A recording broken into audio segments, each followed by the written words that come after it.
Chapter 4907. The young lady's words were filled with provocation. That long and narrow eyes were also filled with provocation. How could Jianghu not hear it and not understand it? And she could hear it and understand it. How could Diamo not understand it? But Diamo lowered his eyes and stared at the young lady in front of him, like a cat protecting its food, stretching out its sharp claws to block him. That bright and flamboyant, absolutely stunning face. It was deeply reflected in his eyes. The young lady's actions had deeply pleased Diamo. The man's eyes were filled with tenderness and tenderness. His entire person seemed much gentler. Qingji's line of sight was fixed on Diamo, looking at the man's obvious joyful expression. Suddenly she felt a dull pain in her heart. She could tell how much the overlord valued the young lady in his arms. That pampering and gentle look. This was the first time she saw such an expression on the overlord. No, more accurately. As long as the overlord's line of sight fell on the young lady, his entire person was soft. But the moment his line of sight shifted, he would become the overlord of the past, all of his transformations. Just because of that young lady named Yiqing. Her heart was extremely unwilling, so jealous that she wanted to explode. I'm sorry, I don't really like my man being stared at by other women for too long. That young lady in red flame moved her body, blocking Qingji's line of sight. After Yiqing stood still, her pink lips rose slightly, her enchanting face revealed a hint of cold provocation. I'm different from Xian, I am. Her lips curled up, smiling coldly. I am too possessive, I can't allow anyone to taint my man. She paused, her gaze turned sharp. Her half-squinted eyes reflected a cold glint, as she stared coldly at Jianghu.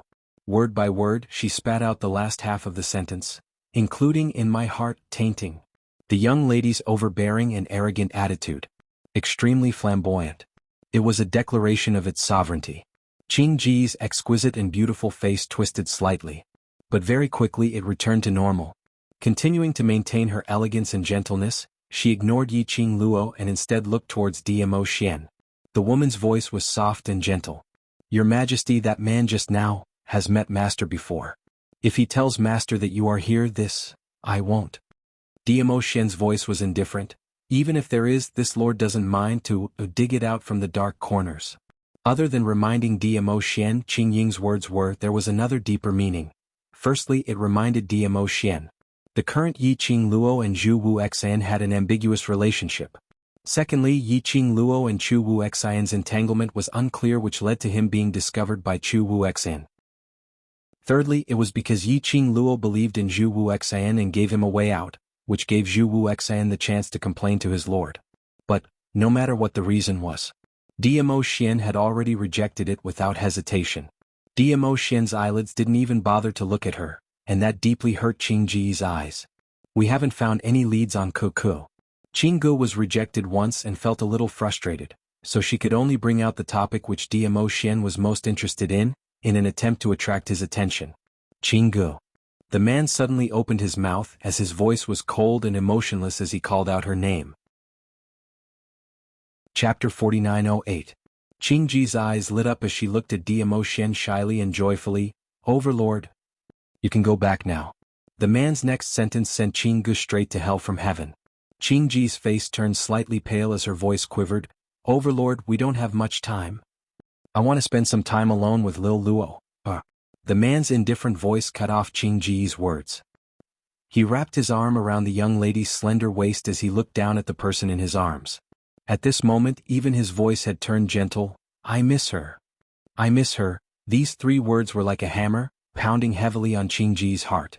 Qingji's face turned as white as a sheet. Her slender fingers clenched tightly as her eyes looked miserable, delicate and pitiful. Immediately, she looked at Diamo with an aggrieved look. She turned around and jogged out of the room.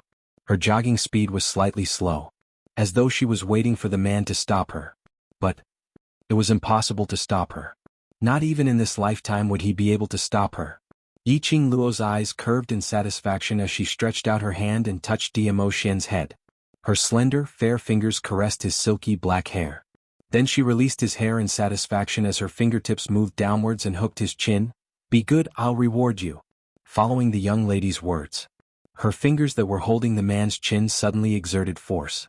Her eyebrows were tinged with a hint of a joyful smile. If it was any other time, based on Dmo Xian's character, he would definitely scold Qinggu to leave. And he wouldn't explain anything. Things like, I want to spend some time alone with Lil Luo, I miss her, and so on. These were all purposely said for Qinggu to hear. This kind of self-conscious action to cut off any thoughts of the opposite sex. It was simply too heartwarming. Especially women who were totally irresistible. In front of the opposite sex who had improper thoughts. Proactively showing affection. Using his actions to prove that he was a married man. Conscious enough. No wonder he was her family's ascient. The light bulb had run away. What the hell? The entire room was left with Yiqing Luo and Dmo Xian. A little dumpling who was sitting on the ground, staring at Dmo Xian in a daze. When he saw the two of them hugging each other and asking for a reward, Xiao Tuanzi had a feeling that her fairy was about to be snatched away. In the process of the young lady rewarding Dmo Xian, he suddenly pounced onto Yiqing Luo's legs. His small body forcefully squeezed between the two of them.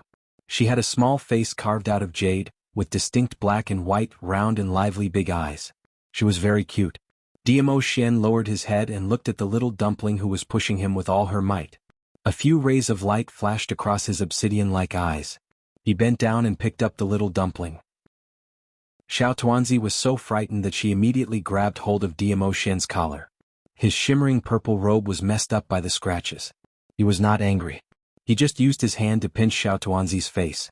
His brows rose as he looked at Yiqing Luo. When did you give birth to such a big child behind my back? Yiqing Luo, have a child? What do you mean by giving birth? How long had they been apart? Just a few months? I'm just teasing you. Seeing the young lady staring at him in shock, Dmo Xian couldn't help but let out a light laugh. Chapter 4909. With his other hand, he pulled her into his embrace. Your little cousin looks a lot like you. Feng Shi and Feng Liqiong looked very similar. Feng Liqiong and Feng Gu looked very similar. Naturally. Feng Shi and Yiqing Luo looked very similar. If it wasn't for the fact that Feng Shi and Yiqing Luo's age didn't match up, they really had the feeling of mother and son. Especially, just now, the moment they pushed the door open. Chu Wu Xian held Feng Shi in one arm as his eyes met Yiqing Luo's. Just for a moment. It gave one a kind of, the feeling of a family of three. Dmo Xian's eyes sunk slightly. He lowered his eyelids as he gazed at the person in his arms. Then he lifted Feng Shi up a little. A family of three? His kind was a family of three, alright? Dmo Xian's complicated inner thoughts. Yiqing Luo didn't sense it. Her attention was focused on another point. The young lady lifted her head in his arms as her narrow eyes widened and stared at Dmo Xian. You know he's my cousin? You really knew that I'm in the Feng family in the God realm, right? Dmo Xian remained silent for a moment as he spat out a word. You're in the God realm and you know where I am, why didn't you look for me? Yiqing Luo tugged his ear as she grumbled fiercely. Do you know that the main reason why I agreed to the reunion banquet is? I know. The man's large palm held the young lady's fair hand. A low and gentle voice interrupted Yiqing Luo's words. I know, you want to use the reunion banquet to tell me where you are. Yiqing Luo struggled against his hand as she snorted. Since you know, why didn't you come? Not only did you not come, you're even hiding here secretly with that beautiful Miss Qinggu, a lone man and a lone woman lovey-dovey? Tell me the truth, are you up to something behind my back? The young lady's fair fingers poked his chest fiercely. Dmo Xian's unique daintiness was displayed. In front of outsiders the young girl was ostentatious and bright, but in front of him she was like a cunning cat, smart and cute. This made Dmo Xian's eyes to be filled with a faint smile. His beautiful thin lips were frivolous, and his low and mellow voice entered her ears leisurely, because I know that you are safe in the Feng family. Safe my ass. That little uncle of mine has set his sights on me. Yiqing Luo didn't believe that he didn't know what had happened between her and Feng Liqiong when she was in the Feng family. Because my little Luo is very smart. The man caught her little hand that was poking around. Most importantly, I believe that little uncle of yours won't really bear to hurt you. Yiqing Luo's brows rose. How much do you know? Dmo Xian smiled without saying a word. As soon as he put on this pose, he did not intend to answer her question. Yiqing Luo couldn't be bothered to probe further. Her little hand hooked his finger and played with it. You're indeed the overlord. Even if you're holed up in this place, you're still very clear about foreign trade matters. Oh. The man laughed softly. His voice was magnetic and pleasant to the ear. Anything related to you is the most important thing to me. A passionate confession. It made Yiqing Luo's cheeks blushed slightly. How could he break the rules like this? She didn't have time to ask for any information. She lost her ability to think after being teased by DMO Xian. A handsome man was simply toxic. Chapter 49:10. Yiqing Luo expressed that she was absolutely not a superficial woman who only knew how to look at appearances. She tried hard to adjust the expression on her face as she stared at DMO Xian with a straight face and started to make trouble out of nothing. Anyway, it's your fault that you didn't look for me at the first instance after you knew I was in the God realm. See that? She was so overbearing and domineering. She would never succumb to DMO Xian's honey trap. That little lady's demeanor fell into DMO Xian's eyes. Just like a kitten acting coquettishly. It tickled his heart. DMO Xian's eyes were filled with warmth and tenderness. His mellow voice was extremely pampering. Yes, it's my fault, there won't be a next time. Yiqing Luo? No way. This guy was too good at flirting. Her man was too handsome. What should she do when she was charmed by his honey trap every day? The reason why I'm here actually has something to do with you. DMO Xian carried Feng Shi and placed her on the bed. Then he held Yiqing Luo and walked towards the outer hall. Yiqing Luo pushed away the hand around her waist. Cici will be afraid to stay here alone. Afraid? DMO Xian narrowed his eyes and stared at Feng Shi. Will a man be afraid? Feng Shi's little head shrank. She felt that his gaze was a little cold. Just as she was about to stretch out her hands to Yiqing Luo, she heard the second half of the man's sentence. A man? He was a man. How could he not be a man in front of his fairy sister? Immediately he changed his words. No, I'm not afraid. Cici? Yiqing Luo swatted away DMO Xian's hand and walked to the bed, bending over to touch his head. Don't listen to his nonsense, I'm here to accompany you. Cici is really not afraid. Feng Shi's little face was firm. Cici is a man, I'm not afraid to sleep alone. Saying that, the little girl obediently pulled the quilt over, lay down, covered herself and closed her eyes. Her obedient look was very cute. All right. Behind her, the man's long arms scooped the young girl into his arms. We'll be in the outer hall, we'll be able to hear anything. DMO Xian did not allow for any explanation as he brought the young lady to the outer hall. Without Feng Shi, the third wheel, the atmosphere between the two of them was much more intimate. Yiqing Luo sat on the mahogany chair as she grabbed the man's finger and played with it. Earlier you said, the reason why you're in the palace of seclusion, is because of me. What do you mean by that? The man's ink-like eyes reflected the girl's enchanting face after the disguise. That pair of familiar charming eyes seemed to be able to reflect into his heart. His eyes were filled with love. When Sheng replied, the power of the palace of gloomy darkness is too complicated. If we want to eradicate it, we have to find the mastermind. But the mastermind is too cunning. It won't be easy to catch him. That's why I've always been thinking about why the person behind the scenes of Tenebrous Palace established such a force like Tenebrous Palace. What's their purpose? You seem to be the target of the Palace of Darkness. So, I'm guessing that if we find out, what exactly does the Palace of Darkness need you to achieve the goal of the Palace of Darkness, we can solve the root of the problem. Yiqing Luo went into deep thoughts when she heard the man's words. She had always been curious about the person behind the scenes of the Palace of Darkness. Even Xian, if he wanted to get rid of the other party? Just what kind of existence was that person? Perhaps the only way was to find out clearly the motive of the Palace of Darkness. Then there would be a chance to find out the mastermind behind the Palace of Darkness. Chapter 49:11. Yiqing Luo regained her senses from her deep thoughts as she glanced sideways at DMO Xian.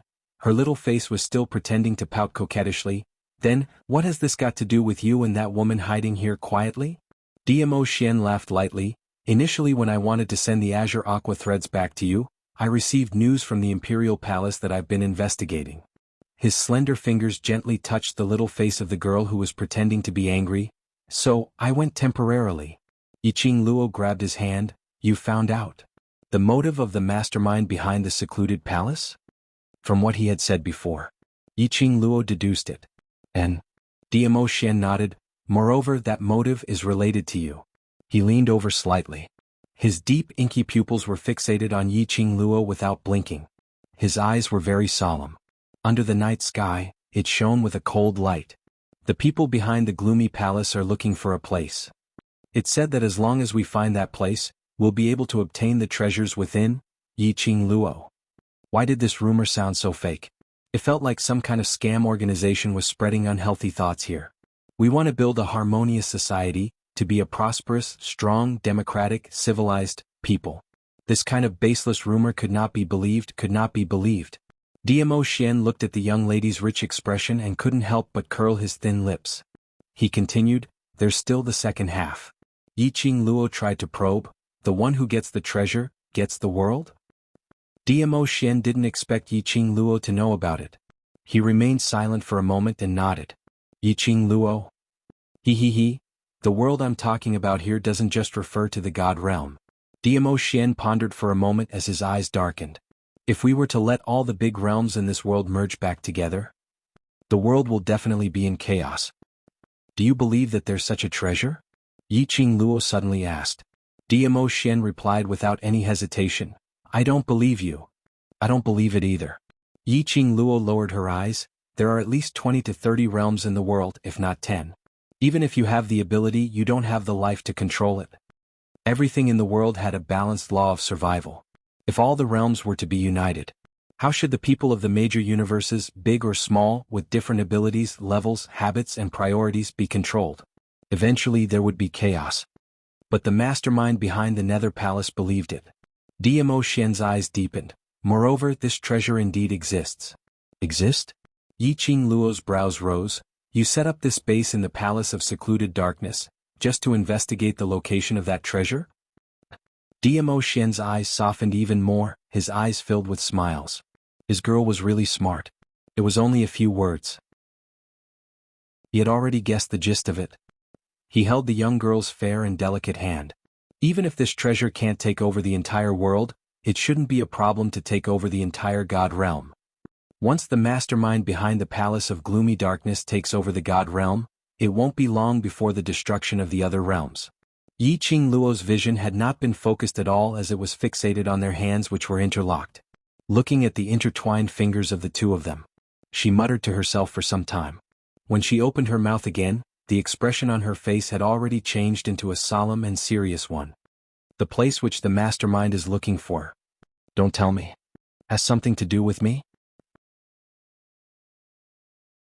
Chapter 49:12. Ever since Nirvana Realm, Palace of Darkness had been finding trouble with me, trying to control me. The person behind the scenes needs me to find that place, right? In Yiqing Luo's mind, she rearranged all the connections. Her thoughts became clearer and clearer. Palace of Darkness's mastermind's motive, is it related to my mother, the Emperor of God Emperors? When this guess was set out, Dmo Xian's smile deepened. He hooked the young lady's fair fingers lightly, his voice was clear. Lil Luo, is so smart. His words indirectly admitted that everything she had guessed was true. Yiqing Luo's long lashes drooped slightly, her eyes were a little faint. So, what you said, the place that Palace of Darkness is looking for is my mother's. Which is also the Emperor of God Emperor's tomb, right? The Emperor of God Emperor's tomb. The place where the Emperor of God Emperors had passed away. That was where the treasures were buried. Any one of them was enough to stir up the various realms. It indeed could be called as a treasure. After all, the former Emperor of God Emperor's power, and whatever they had when they were alive, they were all God relics. If one were to talk about the real motive of Palace of Darkness mastermind, it was to find the Emperor of God Emperor's tomb, to obtain the Emperor of God Emperor's belongings. Everything that had happened before could be explained. No wonder. Over at Palace of Darkness she would always be able to see that stone wall which had her mother's totem carved on it. Every time she touched those stone walls, she would always fall into the periphery of the Emperor of God Emperor's tomb. This was all Palace of Darkness conspiracy. Those stone walls must be the mastermind behind Palace of Darkness, based on the information that she knew about the Emperor of God Emperor's tomb, to research a path to the Emperor of God Emperor's tomb, and at the same time to test if she really had the qualification to enter the Emperor of God Emperor's tomb. No wonder. When Palace of Darkness tried to deal with her several times, most of the time their motive was to control her, not to kill her. It was because only she could open the Emperor of God Emperor's tomb. Actually, in other words, it was rumored that the Feng family had treasures. This sentence was not fake, because the so-called precious treasure. She was the one who knew about the divine emperor's grave and entered it. Mysterious flame. Dubhe diagram. It was a map of the Divine Emperor's tomb. What the mastermind of Gloomy Palace wanted was the Mystic Flames Dubhe diagram.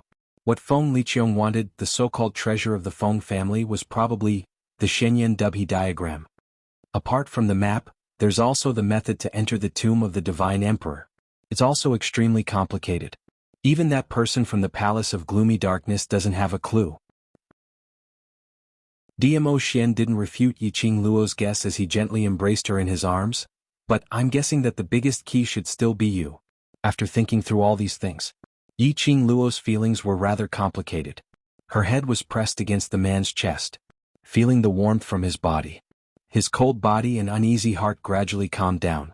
Did you stay in the base of the Palace of Gloomy Shadows with Jianghu to investigate how to enter the tomb of the Divine Emperor? No wonder when she peeped outside Qingji's room, that study room was filled with various books and scrolls of ancient books. She shut her eyes as she buried her entire body into his warm embrace. By his side, there was a sense of security which made her rely on him. Chapter 49:13. For the Palace of Darkness to kidnap Cece at this juncture, is it because the mastermind behind the Palace of Darkness has found a way to enter the Divine Emperor's tomb? Other than me, there's also Cece. Can she replace me to enter the Divine Emperor's tomb? Dmo Xian gently stroked her hair with his fingertips. Feng, she is a descendant of the Feng family. Whether she has the qualification to enter the Divine Emperor's tomb, or whether she has any secrets about the Divine Emperor's tomb, the people behind the scenes of the Dark Nether Palace are not sure. I think the mastermind behind the Palace of Darkness is just trying. His soothing voice was gentle and mellow, which could easily soothe all the uneasiness in her heart. I will send you and Feng Shi out of here. As long as you don't leave the Feng family's territory, the Palace of Darkness will not dare to lay a hand on Feng Shi. What about you? Yiqing Luo's little hand grabbed his collar as she raised her head slightly. Do you still want to stay here? I will look for you after I find the clues. Dmo Xian patted her head. Yiqing Luo's little hand tightened. No, I don't want to. She couldn't always hide in the safe zone. She had to let Dmo Xian overcome all the obstacles for her. I'm with you not because I want you to do anything for me but because I want to be with you. Yiqing Luo's voice was a little hoarse, her long and narrow eyes were stained with a few sparkles. I said before, I want to grow too. To stand by your side, shoulder to shoulder with you. The purpose of my coming to the upper realm is to find out my background, to know why my biological parents would abandon me. Now I have found it. The Palace of Darkness's target is me, my mother. I can't keep hiding under your wings like this. Other than me, no one can really solve this matter. Following the young lady's determined voice, the light in her eyes became brighter and brighter. It was as if his eyes were filled with a sky full of stars. Unwavering. She looked at Dmo Xian fixedly. Their eyes met. The young lady's eyes rippled slightly, her pink lips curled into a brilliant smile. Ah Xian, I want to be with you. Little Luo, Dmo Xian sighed softly. His inky black eyes reflected her charming and enchanting face after her disguise. But under Dmo Xian's gaze, Yiqing Luo felt that. It was as if he could see through the disguise on her face and see the real her. I can't do anything to you. The man chuckled and hugged her even more tightly. There was a rare gentleness in his voice. Yiqing Luo's eyes were filled with smiles, like a cat who had gotten her way, her charming eyes curved. Because I was born to be your nemesis, my dear overlord. The man did not speak again. However, the doting look in his eyes and the gentleness in his actions represented all the answers. She would not leave his side. But how could he bear to part with her? Therefore, let's keep him by our side. Under his watch he could be more at ease. Hence, when Dmo Xian pulled Yiqing Luo back to Qingji's room, Qingji's expression, it was extremely complicated. The expression she shot towards Yiqing Luo was the most obvious, jealousy and hatred between ladies. Meeting Qingji's gaze, Yiqing Luo's pink lips curled up as she smiled sweetly at Qinggu. Maya Xian has been troubling you for so many days, I'm really sorry. Chapter 49:14. Qingji's expression darkened slightly. She didn't respond to Yiqing Luo but turned her gaze towards Dmo Xian. Overlord, are you planning to leave? Qingji's tone was carefully probing. She was afraid that Dmo Xian would really follow Yiqing Luo, intending to leave the secluded palace. She had yet to attract Dmo Xian's attention. He hadn't gotten the respected Dizun yet. She had allowed another woman to take him away from her hands just like that. Wouldn't she lose all her face? If this matter were to spread, where was her charm as a pure pigeon? Thinking of this, the coldness in Qing Ji's eyes intensified. Not waiting for Diamo Xian's reply, he had already opened his mouth. We've finally found some clues if you were to leave now. Wouldn't it be a waste of effort? Yiqing Luo casually blocked in front of Diamo Xian as her lips curled into a smile. Miss Qinggu, don't worry, Xian has no intention to leave the base now. Then. Qinggu finally shifted her gaze towards Yiqing Luo. What did you mean by what you said earlier? Yiqing Luo's smile deepened, her long and narrow eyes were like a rose in full bloom, enchanting elegance. What I said is right. Previously it was my Xian who had troubled you for several days. From today onwards, both of us will have to trouble you, Miss Qinggu. As if she could not see Qing Ji's increasingly gloomy face, she continued to smile sweetly. I believe.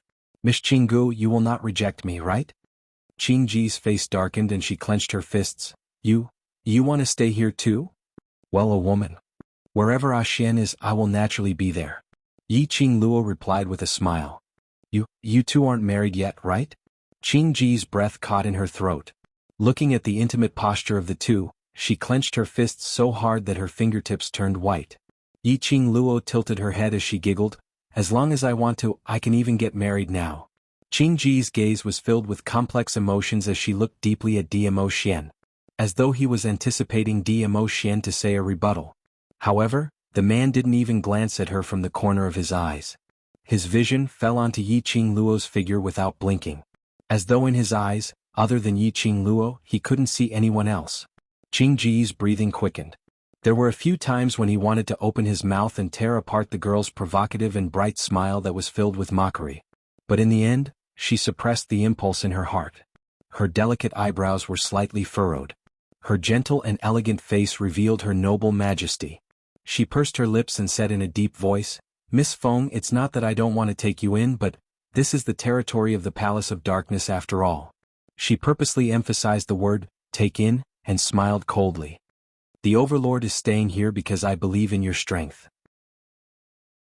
Even if his lordship notices your existence, the Overlord can still leave the base of the Palace of Darkness quietly. But, Miss Feng, I don't think you can do it.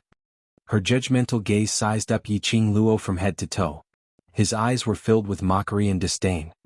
Miss Feng, as Lord Dizun's woman, you should learn how to share Lord Dizun's burden. You shouldn't recklessly create trouble for Lord Dizun just because Lord Dizun loves you.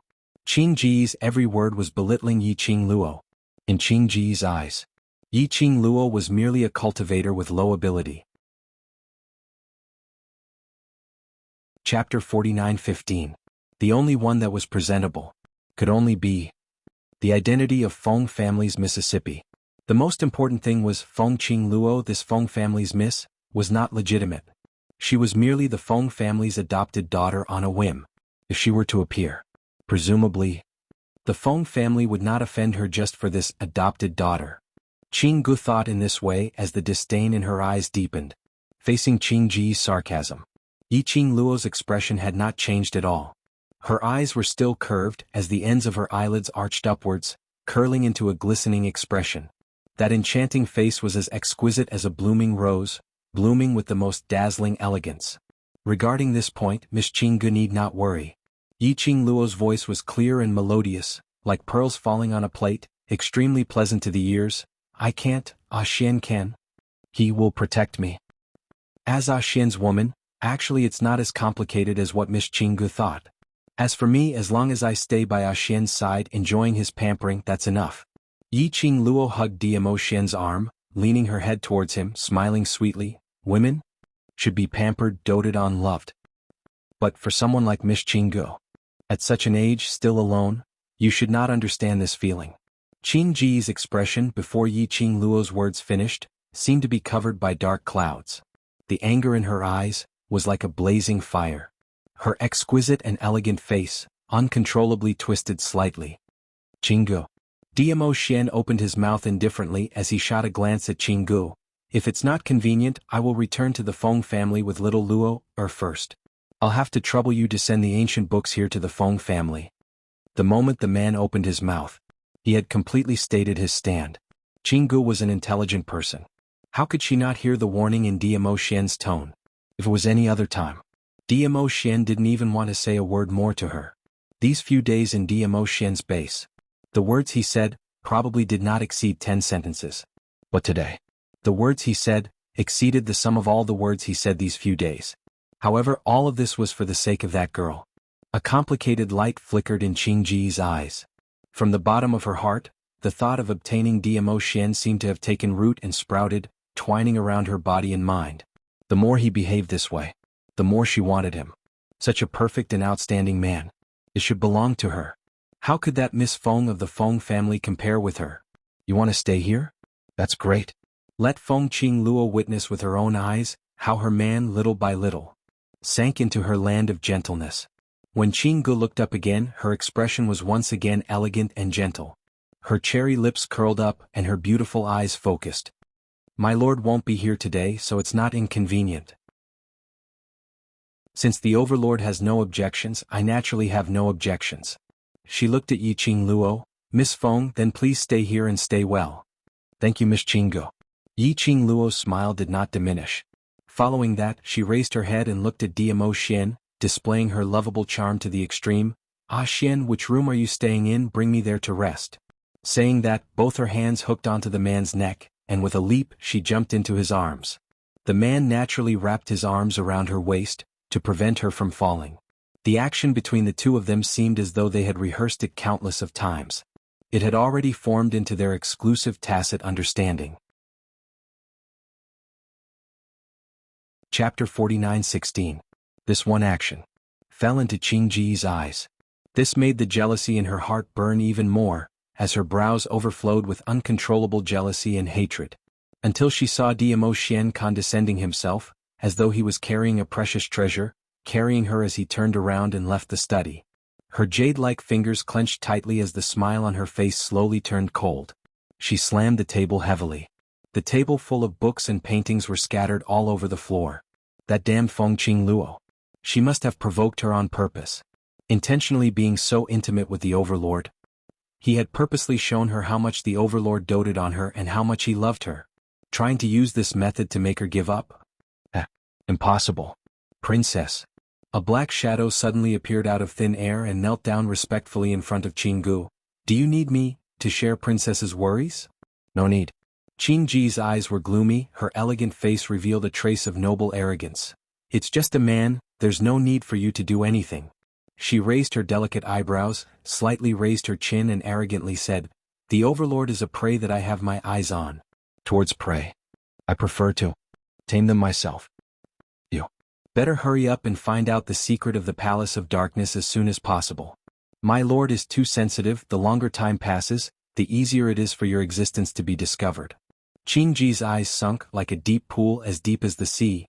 By then, there's a high possibility that I will be suspected by my lord. Yes.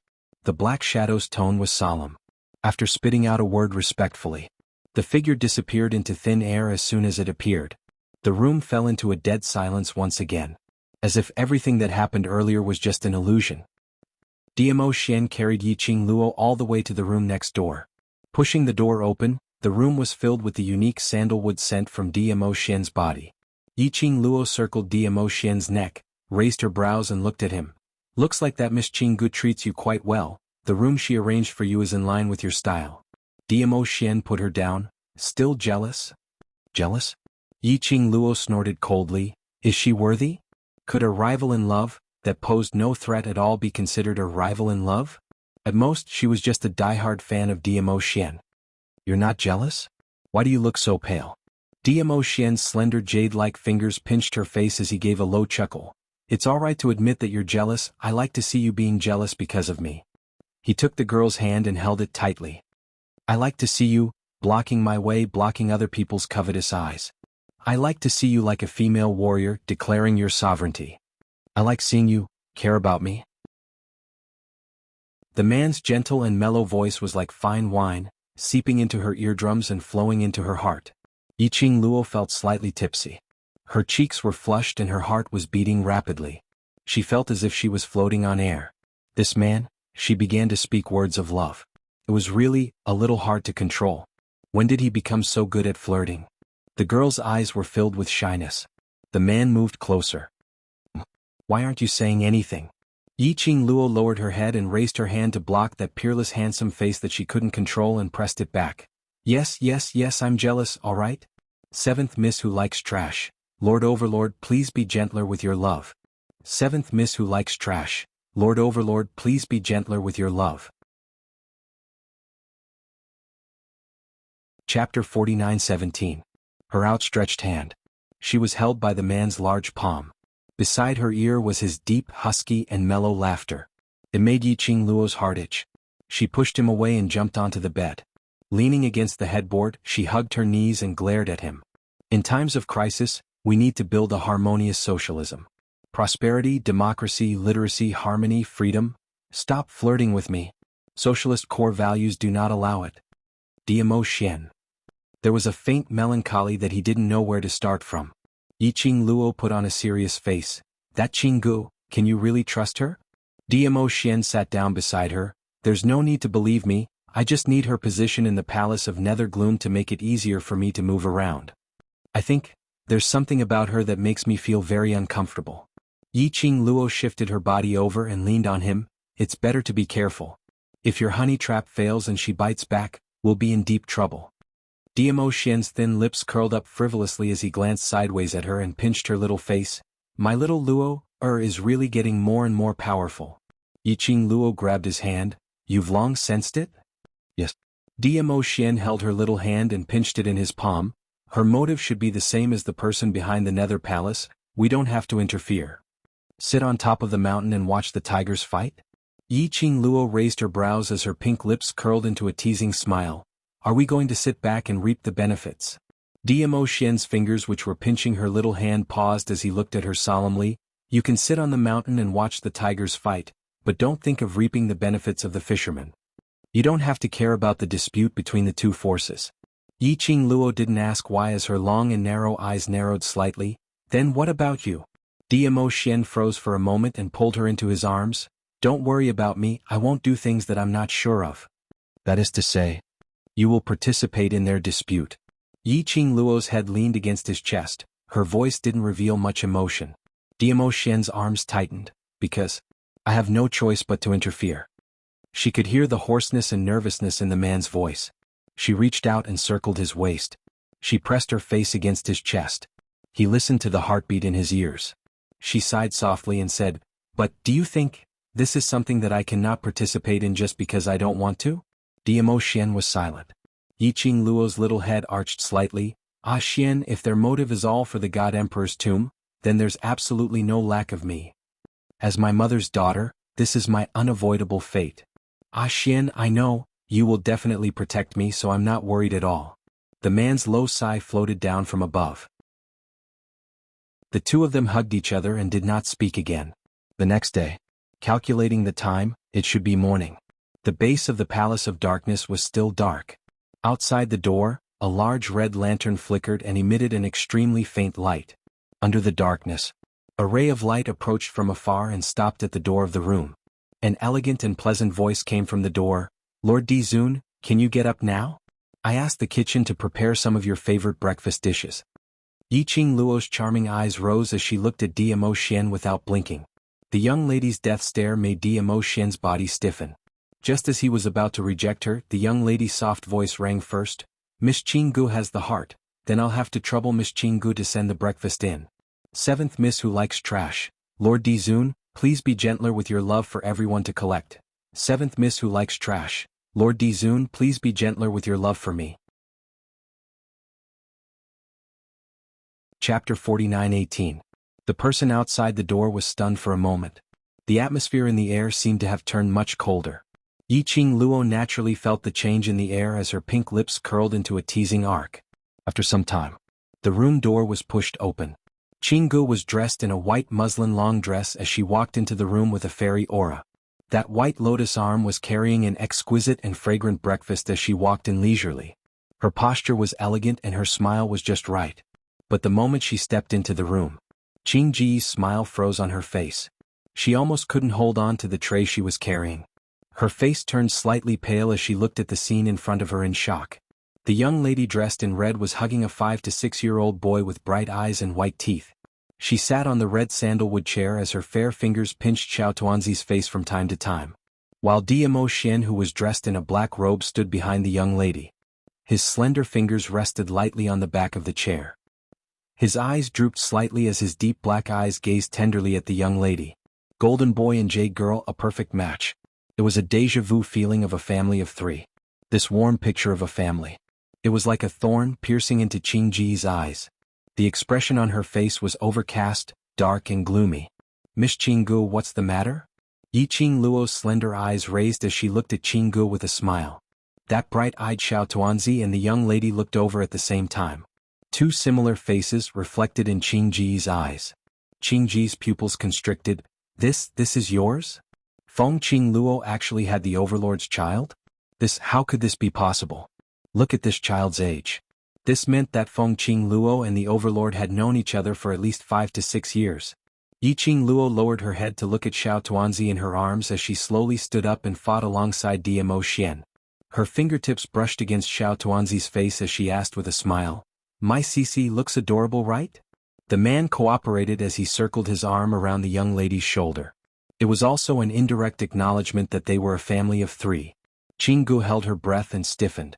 She placed the tray on the mahogany table and smiled in disbelief. This child looks very much like Miss Feng. Of course. After all, he was her little uncle's biological son. After all, he looked very similar to her mother. But when Qinggu heard this, she was stunned. It was a disguised admission.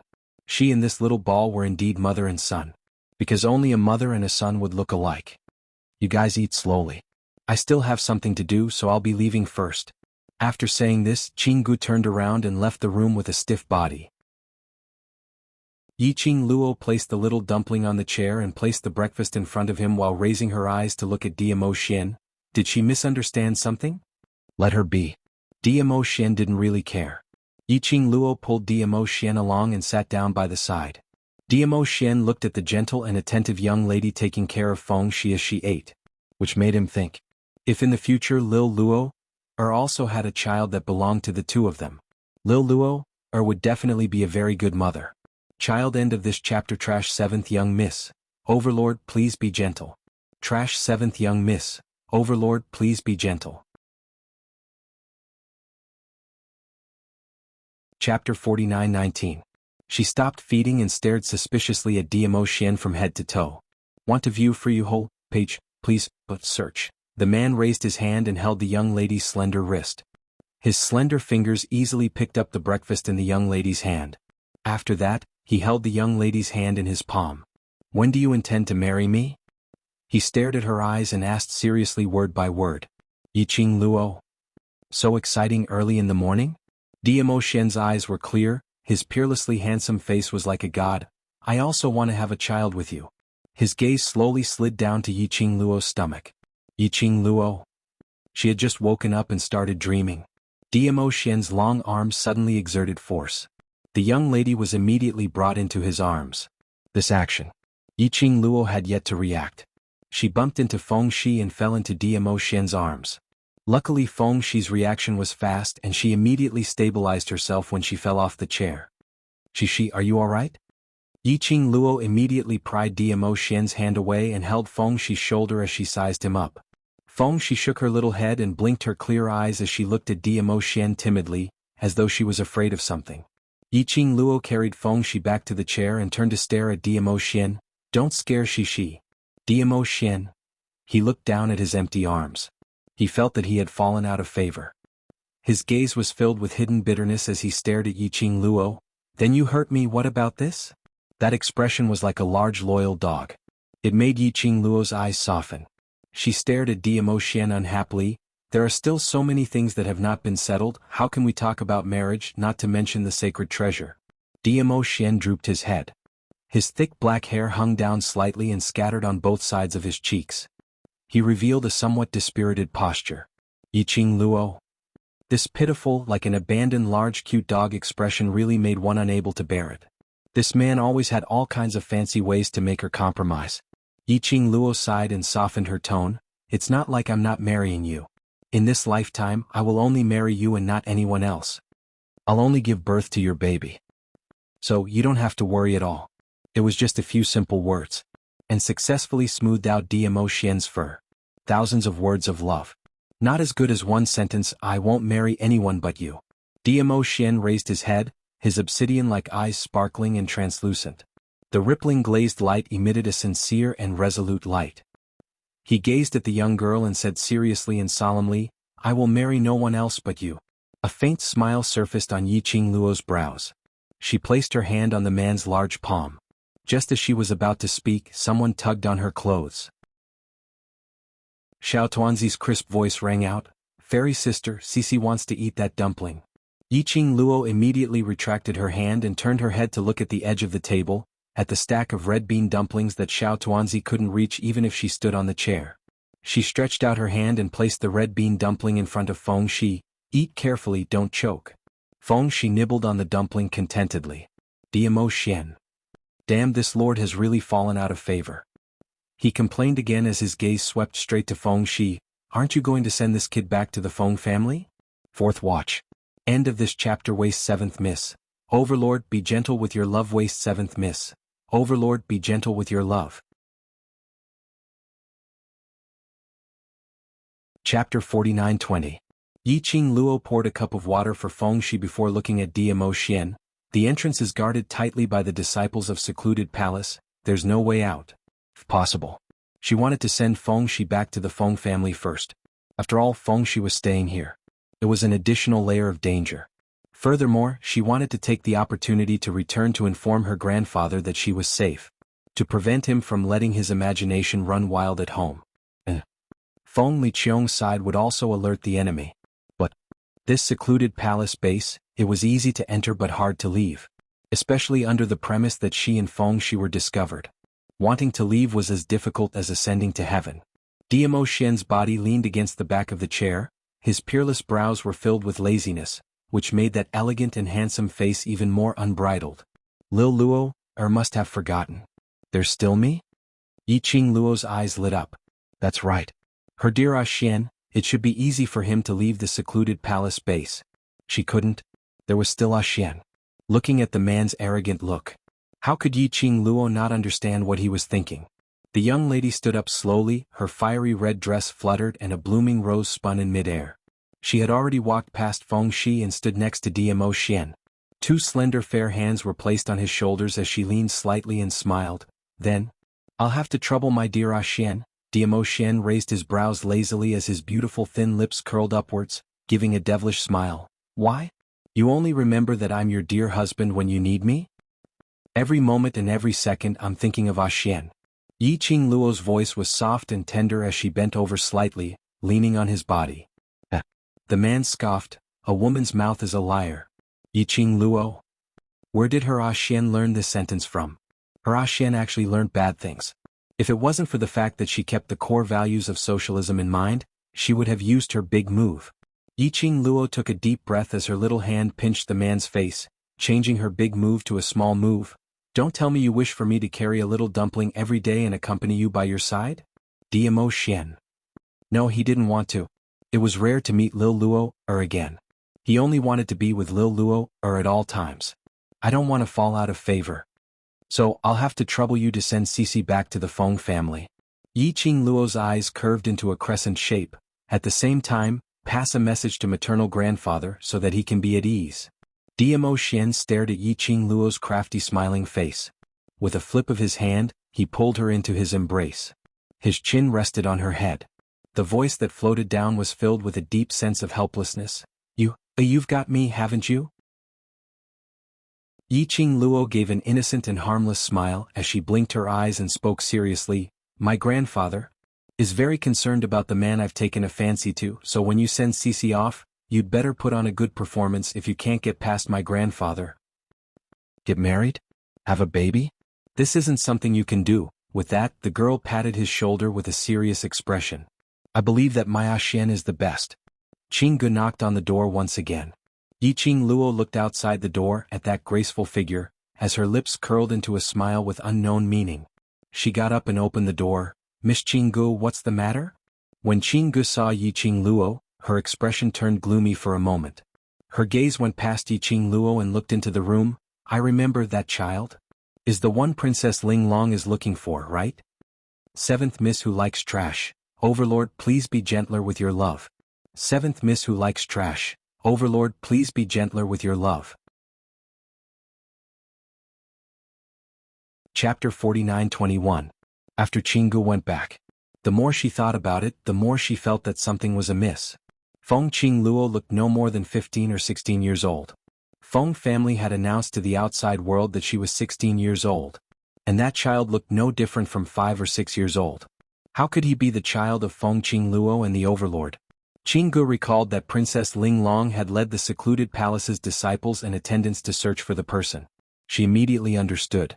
She immediately sent someone over to Princess Ling Long to find out. Then she knew everything. That child was the person Princess Ling Long was looking for. His identity was Feng family's young master, the biological son of the acting god emperor. His relationship with Feng Qingluo was merely that of cousin-brother.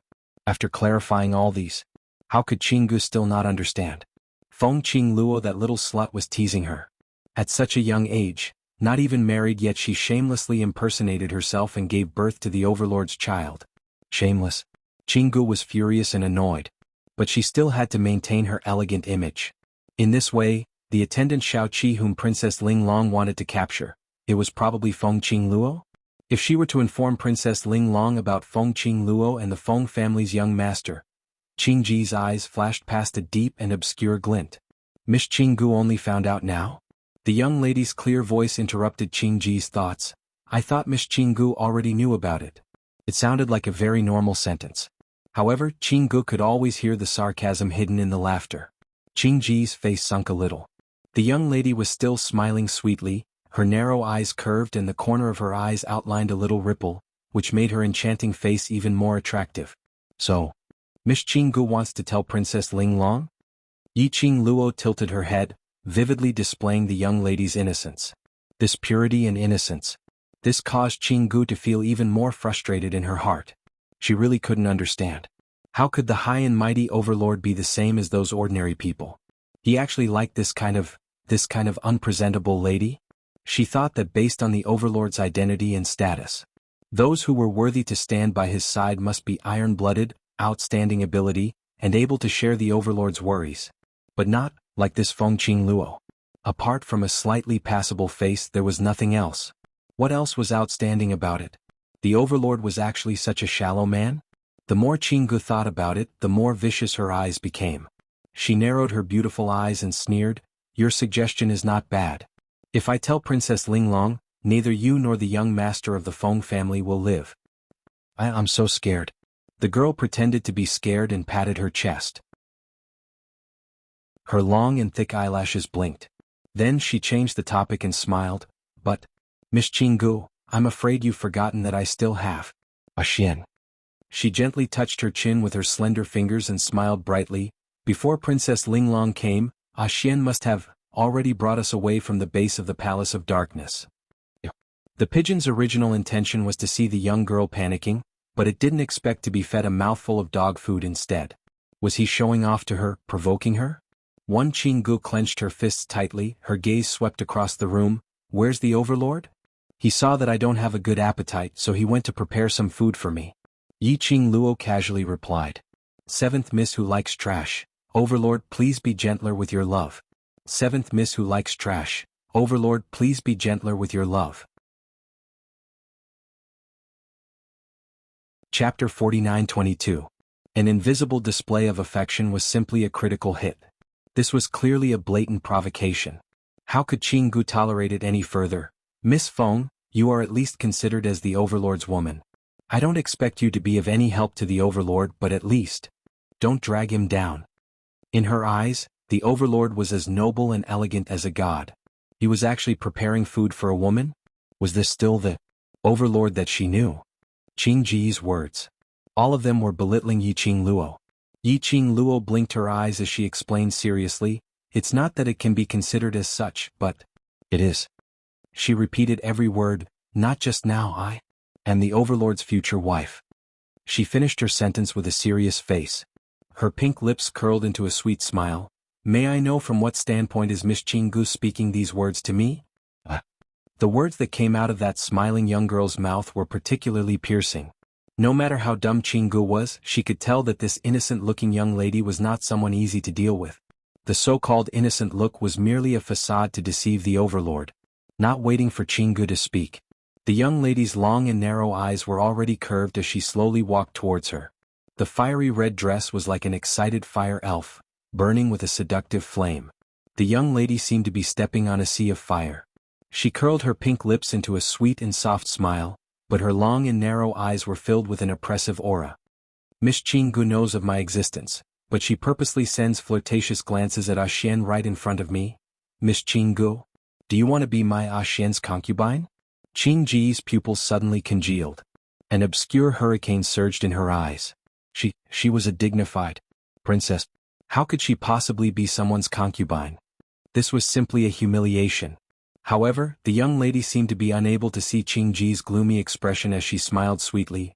Although, to be my Xian's concubine is considered as your blessings for several lifetimes. But her charming eyes were clear and bright, and a smile spread in her pupils. I won't allow it. As for me, I'm very possessive. I only want to have Xian to myself. The others don't even have a chance. Luo's brows rose as her dazzling and bright face was filled with absolute elegance. So, with this kind of thinking of snatching my future husband, what qualifications do you have? What stance do you have? To stand in front of me, preaching to me? The girl was clearly smiling. Her eyes were also filled with that sweet and soft smile. However, the flames on her body and the cold light in her eyes were obviously provocative. Ji's face darkened. This girl was indeed different from what she appeared to be on the surface. Dizun wasn't around. He would reveal his true colors. Her eyes turned gloomy as she suddenly closed in on Luo, stretching out her hand and locked onto her neck. Feng Luo, say it again. No matter how many times I repeat it, it's still the same. Luo's expression didn't change as the corner of her eyes curled into a ridiculing smile. Miss Jianghu has flown into a rage out of humiliation? Jianghu locked onto Luo's neck tightly as she pressed her against the wall. Feng Luo, don't be unbridled just because you have the support of the overlord. If I want you to die, even if the Feng family comes, they can only swallow it in silence. Luo blinked her eyes in surprise. I didn't expect that as an esteemed guest of the secluded palace, Feng family, the acting god emperor's family could swallow it in silence.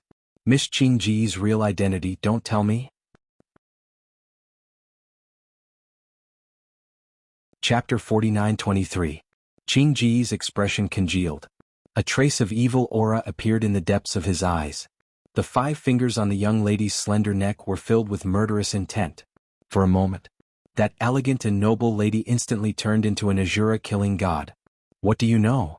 Ji's voice was gloomy, as though it was wrapped in an extremely cold storm. The sudden increase in strength on her neck made Luo's expression change slightly.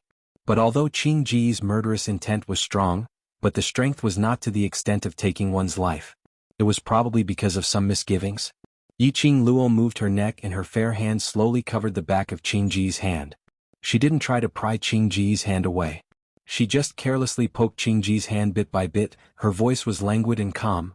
Miss Jianghu is so agitated, could it be that I accidentally poked into your unspeakable thoughts?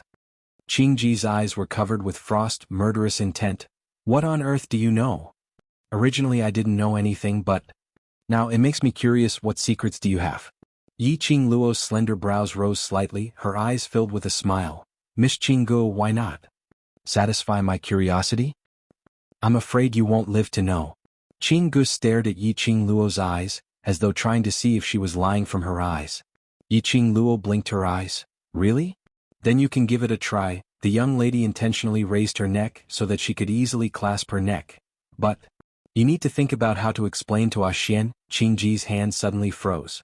The sinister expression on her face, which was filled with murderous intent, slowly receded. Luo fearlessly curled her pink lips and continued, Miss Jianghu is so powerful that my godfather, acting god emperor, doesn't dare to provoke you. I wonder, will the imperial palace not dare to provoke you? Feng Luo. Jianghu gritted her teeth and spat out her name. She stared at her angrily for a long time. Then she angrily released her hand from her neck. Yi Qingluo's expression was relaxed as she carelessly touched her own neck, slightly twisting her neck as she indifferently raised her brows. I'm really curious now, Miss Qinggu. Your real identity, what is it? Yi Qingluo's expression turned cold. Stop putting on an act. Qingji's eyes were filled with murderous intent. Don't think that I won't kill you.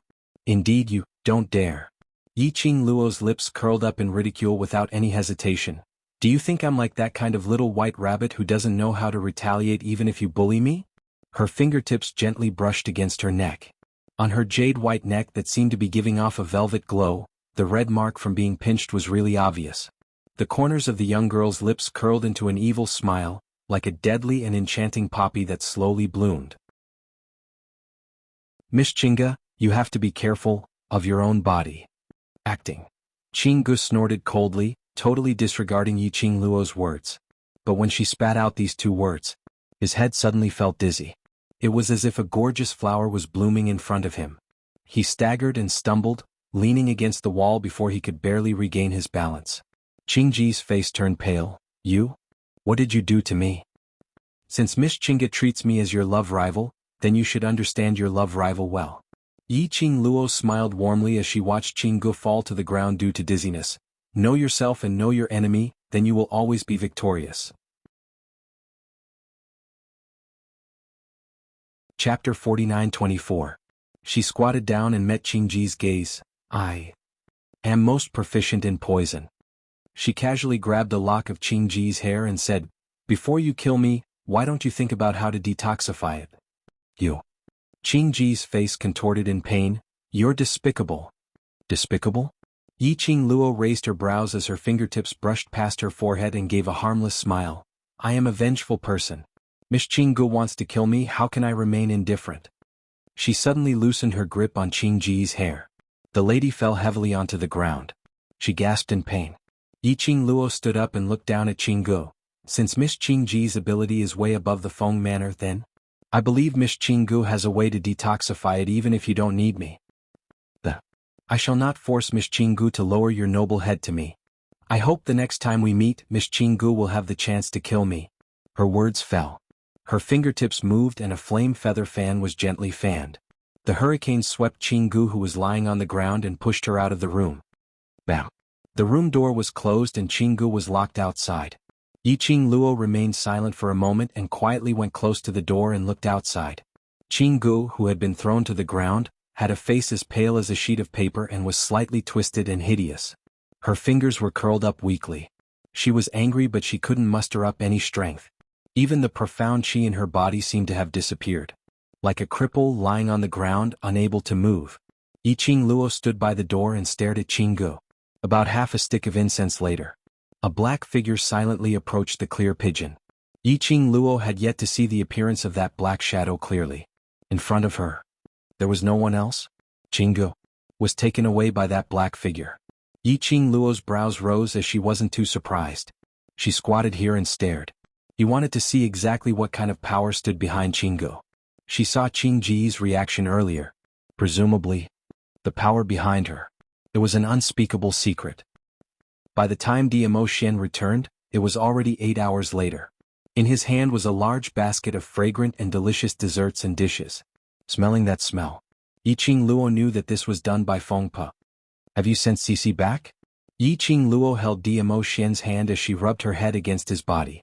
Diamo Xian nodded. At the same time, he placed the desserts and dishes on the table. Yi Qingluo looked up at him. Looks like you've gotten grandfather's approval? From Diamo Xian's body, there was a faint fragrance of wine. This meant that he had drunk some wine. And there was only one thing that could make Diamo Xian drink. Drink with Grandpa. Moreover, Diamo Xian was carrying the snacks and dishes that Granny Feng had personally made. This meant that Diamo Xian was instructed by her grandfather to bring this food for her. As expected, Diamo Xian nodded again.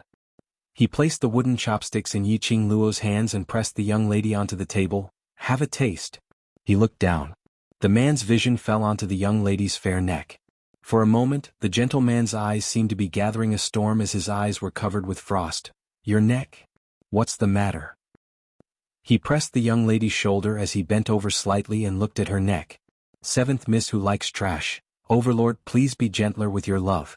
Seventh Miss who likes trash. Overlord, please be gentler with your love.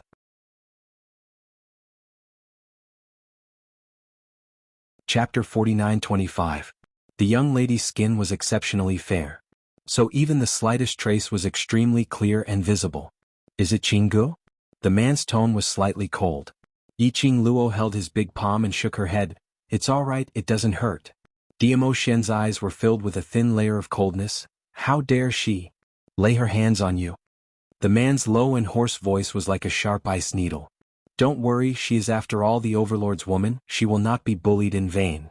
Yiqing Luo cupped his face with both hands. She has already received her punishment. Her long and narrow eyes curved as she playfully blinked, and I can confirm. The power behind her is indeed very mysterious. Diamo Xian's emotions had not yet calmed down. Yiqing Luo could only appease him first.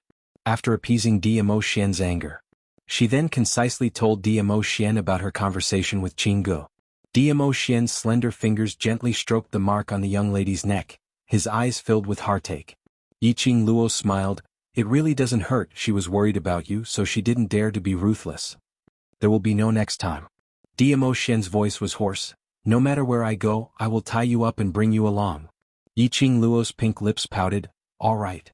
The man slightly lowered his eyelids, his tone was somewhat gloomy. Even under my eyelids she could hurt you. This is not your fault, you have protected me very well. Yiqing Luo patted the man's back and changed the topic. What did you say to grandfather? Since he can bring me the pastries made by Granny Feng, does that mean grandfather agrees for us to be together? Diamo Xian gently pulled her into his arms, his slender and strong arms, tightly wrapped around her waist. He asked us when are we planning to get married. Yiqing Luo quietly and obediently nestled in his arms, her curved charming eyes were filled with dependence and tranquility. Grandfather is afraid that someone would snatch away his precious granddaughter. How did you do it to make him acknowledge you? He even took the initiative to ask when you are going to marry me? Diamo Xian's voice was clear. I told him I am willing to marry into his family. Yiqing Luo? She might have heard it wrongly. Listen to it again. I'm willing to marry into your family. The man unconditionally satisfied her request. Yiqing Luo. Are you crazy? Marry into his family? He was the great Dizun. He actually wanted to marry into her family? Wasn't this too damaging to his demeanor as a big shot? This was a little too much. I'm serious. Diamo Xian lowered his eyes and looked into the girl's eyes. His obsidian eyes were filled with sincerity. As long as I can be with you, that's enough. Yiqing Luo's heart was like a colorful firework, exploding with a loud bang. Her porcelain white face was dyed crimson. Her enchanting eyes were filled with deep affection and seemed to contain endless gentleness. She curled her pink lips and stared at the man's obsidian eyes. She said word by word, Ah Xian, I love you. There was only one sentence left in Yiqing Luo's mind. Love him, accompany him, unwavering. Yiqing Luo's arrival. She had directly replaced Qing Ji's position. Now the one accompanying Diamo Xian to rummage through the ancient books in the study was Yiqing Luo. But perhaps Jianghu was poisoned and didn't have the energy to run in front of the both of them. No one sent any meals to the both of them. But Diamo Xian was around. As for the food, there was no need to worry about it. Time passed. A day had passed. Jianghu had yet to appear. Yiqing Luo admired this woman's ability to endure pain. Seventh Miss who likes trash. Overlord, please be gentler with your love. Seventh Miss who likes trash. Overlord, please be gentler with your love. Chapter 49-26. She moved her hand. Naturally she knew how strong the poison was. Jianghu first felt weak and dizzy, but her consciousness was extremely clear. Following that, she clearly felt a piercing pain in her body as if it was being pricked by needles. What kind of experience was it to be powerless and in so much pain that she couldn't even move? Just ask Jianghu and you will know. Anyway, Yiqing Luo expressed that she absolutely couldn't take it. Originally she thought that Jianghu would probably endure for 4 to 6 hours before she couldn't wait any longer and ran over to look for her. Even if it wasn't to beg her for the antidote. Wouldn't it be to forcefully ask for the antidote? But Jianghu seemed to have disappeared. There was no sign of her at all. Yiqing Luo put down the ancient book in her hand, her long and narrow eyes raised as she looked at the man opposite her with a smile. The black-haired man had a head full of black hair that was as thick as the finest ink. It was unbound and scattered over his shoulders like a piece of silk that was spread out, black, shiny, and soft. His slender jade-like fingers were holding a book. The man quietened down, his entire person looked slightly lazy but cold and noble. Yiqing Luo's mind, suddenly a sentence popped out. A man like Jade, unparalleled in the world. Yiqing Luo's eyes were sparkling, her gaze was almost glued to him. This burning gaze made the man who was looking at the ancient book slightly raise his eyes and meet her sparkling eyes. In the young lady's eyes, there was a touch of amazement because of his face. The man's peerless face revealed an even more bewitching evil smile. What's the matter? A low and mellow, The ending rose like a feather, floating on the heartstrings. Yiqing Luo blinked her long curly eyelashes, her charming eyes rippling like a pool of spring water as she smiled and raised her eyebrows. She didn't speak. But the man could tell what she was trying to express at one glance. He put down the book in his hand. Bored? Yiqing Luo nodded her little head. I'll accompany you. Diamo Xian pushed the table full of ancient books aside, stretched out his hand and held the young lady's hand. Yiqing Luo shook her little head. No need to go through so much trouble, her room is just next door, you can slowly look through here, I'll just take a look secretly. To tell the truth, she was still rather curious. What kind of method did Jianghu use to endure the poison of the needles? Anyway, it's next door. It was okay to sneak a peek. If he was discovered, he still had the teleportation secret technique. He did not panic at all. Diamo Xian also thought of this point and did not stop them. His slender, jade-like fingers pinched the girl's wound. His voice was low and deep as he warned, be careful. Don't mess around. Come back after you've seen it. Call me if there's any danger. Yiqing Luo's eyes curved into crescents as she nodded her head like a chicken pecking at rice. All right, my dear, no problem, my dear, I will obey Ah Xian's orders. Don't say that you know and then forget. The man pinched her face again. If you're not back in an hour, I'll pick you up. Yiqing Luo was pinched in pain as her little hand hugged his big palm. She stared at him while muttering indistinctly with grievance, You look like you're worried about your own daughter's father. Who asked you to be so naughty? Diamo Xian poked her forehead. Don't run around if you let me know that you've left my sensing range in future. I'll really tie you up. Under his repeated assurance, Yiqing Luo walked out of the study room. Jianghu specially placed the study room not far from her own bedroom. She could reach it in just a few steps. Waist 7th young miss, Overlord, please be gentler with your love. Waist 7th young miss, Overlord, please be gentler with your love. Chapter 49-27. Yiqing Luo looked at the distance between the both of them as she clicked her tongue. Tsk Sima Zhao's intentions were known to everyone. But unfortunately her Ah Xian didn't fall for this trick. Yiqing Luo's pink lips rose as her vision surveyed the surroundings. The Palace of Darkness base was built underground. Other than the Palace of Darkness disciples' side which was illuminated by the luminous pearls. This place which was known as the Forbidden Grounds of the base was in complete darkness. Only Qingji's room projected a faint glow from the luminous pearls. Yiqing Luo thought for a moment. She didn't go over from the main entrance. Instead her figure flashed as she hid herself in the darkness and silently bypassed the front door and climbed towards the back of the room. According to the design here, the room in front was the bedroom's front hall. The inner hall was the resting place. Yiqing Luo went one round and through the closed window, she was able to determine the position of Qingji's inner hall. She just leaned over. She saw the luminous pearls on the window projecting a few elongated figures. Yiqing Luo immediately stuck to the wall to prevent her own shadow from being seen by the people inside. Princess, bear with it.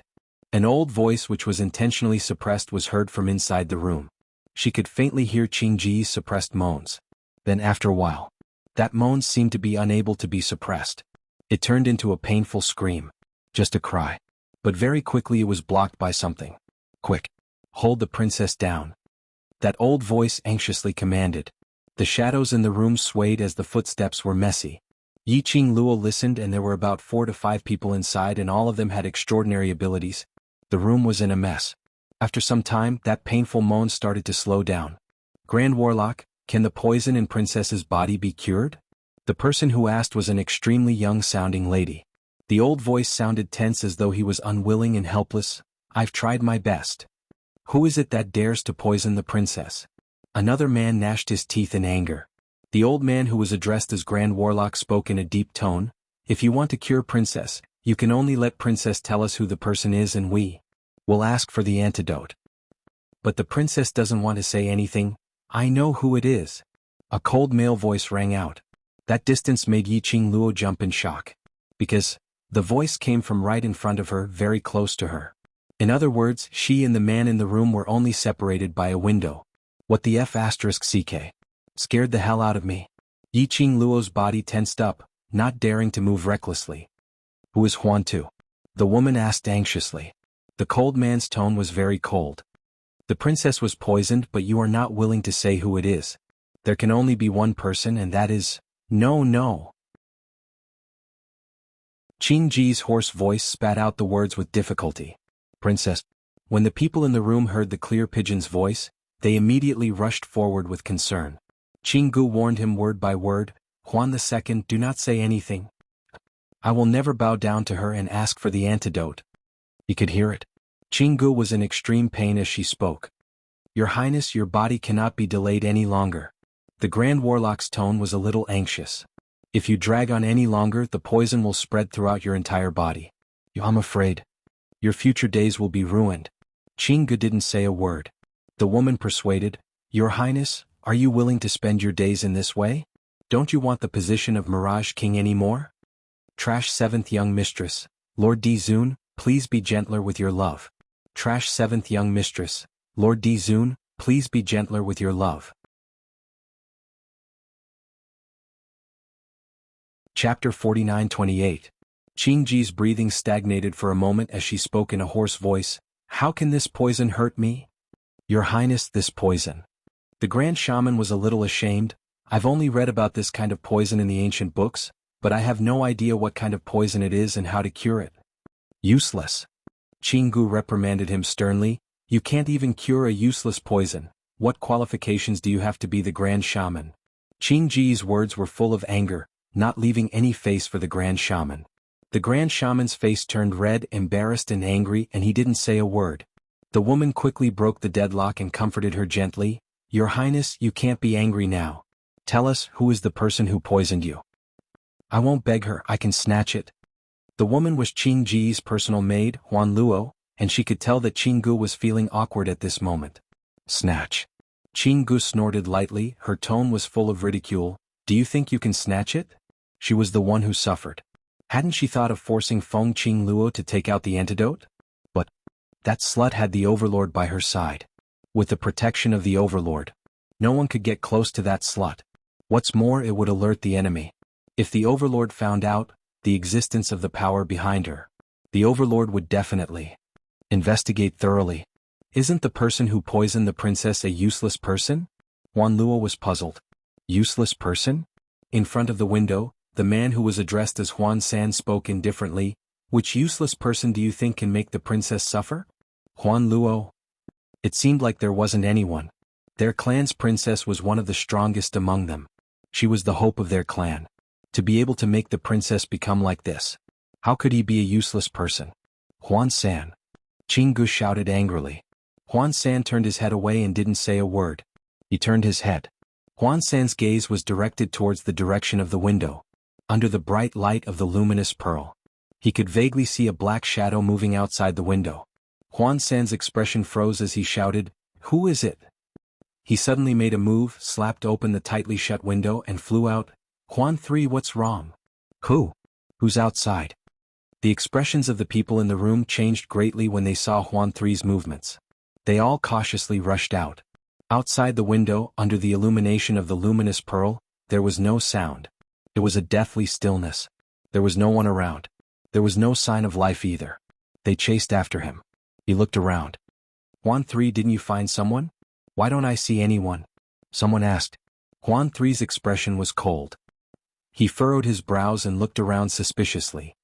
Just now, I clearly saw. If there's someone, how can he escape our senses? Aren't you being too sensitive? Huan III pursed his lips and carefully sensed for a moment before saying, Perhaps. They slowly returned to the house. Right then, standing on top of the wall, Yiqing Luo, who was using the lush trees as cover, was shivering. She didn't expect that person called Huan III to be so sensitive. He immediately discovered her existence. Luckily, she had the secret art of teleportation. She teleported to the top of the wall in minutes. Trash 7th young mistress. Lord D. Zun, please be gentler with your love. Trash 7th young mistress. Lord D. Zun, please be gentler with your love.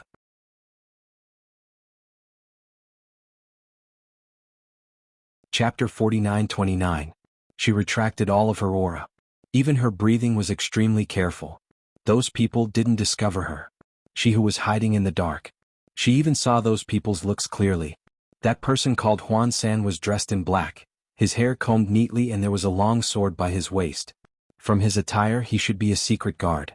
Behind him was a man and a woman, also dressed in secret guard attire, and a black-robed great sorcerer with white beard and white brows. But the most eye-catching thing was, it was the huge totem embroidered on those people's clothes. Like a bolt of lightning or like a splash of ink, the edges outlined a dreamlike ripple. That totem was very unfamiliar. Yiqing Luo had never seen it before. She memorized the shape of the totem in her mind. Later on she would copy it for Ah Shen to check on it.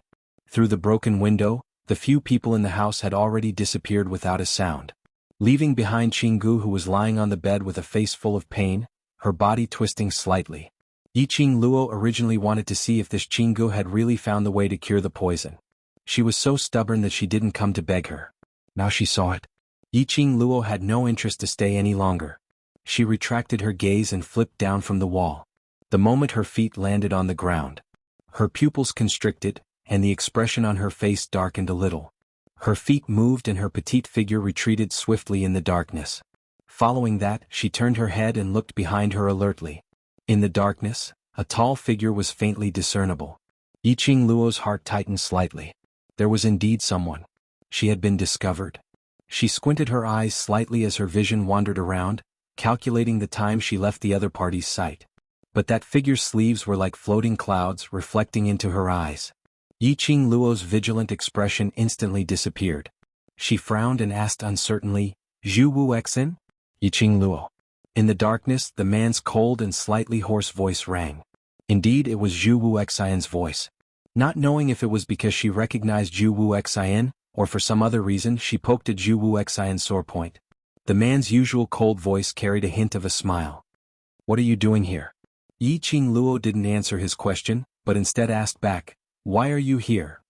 "I saw that you were here, so I came over," Zhu Wuxin replied indifferently. His gaze fell on the wall. "This is the direction of Qing Dove's room." Yiqing Luo replied unhurriedly, "Know yourself and know your enemy, and you will emerge victorious in every battle. I'm here to take a look, this woman who has the guts to covet my man, what's so worthy for me to guard against?" Zhu Wu Xen walked towards Yiqing Luo from the darkness. His eyes were especially black in the darkness. As though towards Yiqing Luo's reply, there wasn't much feeling or reaction. Yiqing Luo's gaze looked downwards at his chest. "Your injury? Worried about me?" Before she could ask, Zhu Wuxin had already interrupted her. The man's tone was somewhat joyful. Yiqing Luo pursed her pink lips slightly, her gaze was calm. "Your injury, after all, was inflicted by me." The joy in Zhu Wu Xian's eyes didn't diminish. "For you to ask this, it means that you're still concerned about me." Yiqing Luo took a deep breath, as she couldn't be bothered to tell Zhu Wu Xian clearly that she wasn't concerned about him. Anyway, Zhu Wu Xian wouldn't listen at all. She directly turned around, preparing to leave. "Don't you want to know Qing Dove's identity?" Behind her, the man's tone was indifferent, but the words he said made Yiqing Luo's footsteps suddenly halted. "Seventh Miss who likes trash. Overlord, please be gentler with your love." "Seventh Miss who likes trash. Overlord, please be gentler with your love." Chapter 49-30. Zhu Wu Xian. Knew Qing Ji's real identity? He would say this out loud. This meant that he also knew. She already knew that there was a hidden powerhouse behind Qinggu. Yiqing Luo's eyes sunk as she turned back to look at Zhu Wu Xian's eyes. "Since when have you been following me?" Zhu Wuxin must have seen what had happened in the clear pigeon house. So he was watching her from the dark. She secretly peeked at Qinggu. But she didn't know that she was also being secretly peeked at. Indeed, she would have to pay for what she did sooner or later. Shivering. It scared her to death. "Not long ago." Zhu Wu Xian said calmly, "That's not important. What's important is, if you want to know, I can tell you." Yiqing Luo didn't move and there wasn't much change in her expression. No need. She didn't want to accept any goodwill from Zhu Wu Xian or any help from him. Otherwise it would become more and more troublesome. Anyway, towards the mysterious powerhouse behind Jianghu. She wasn't in a hurry to find out. Anyway, even if she knew what kind of powerhouse the mysterious powerhouse was, she couldn't do anything now. The longer it drags on, the more troublesome it will be. Zhu Wu Xian's eyes dimmed for a moment, but he continued, moreover, even if you want to investigate, you won't be able to find anything. With Xian around, there's nothing I can't find. Yiqing Luo's pink lips curled as her tone was obviously distant. Master Zhu, I don't need your help. Thank you for your kind intentions. She said that, and without any hesitation, she stepped into the darkness. She didn't even turn her head back. A strange light ridicule sounded in the darkness. A figure walked out from the darkness. That figure stood behind Zhu Wu Xian as his voice was sinister and sinister. Pavilion Master, have you given up? Zhu Wu Xian stood at his original spot, not saying a word. The black shadow chuckled again, a chilling chuckle. No matter how much you try to express your feelings, she doesn't love you, and she won't be willing to accept any of your feelings. Pavilion Master, don't tell me you still don't understand? Because she doesn't love you, she can hurt you unscrupulously, trample on your heart, treat you like a dreadful beast and avoid you like a fly. Your nearness to her is a great annoyance. The black shadow's words were like needles stabbing into the most painful part of Zhu Wuxin's heart. Even Zhu Wu Xian's frosty expression changed slightly. The black shadow slowly walked closer to Zhu Wu Xian and said in a low, bewitching voice, Pavilion Master, previously, about the deal I discussed with you, you can carefully consider it. Bang. Zhu Wuxin waved his hand. Rays of profound light shot out. The shadow in front of him was split into two halves. However, there was no blood. Thick yin qi spread out from the black figure.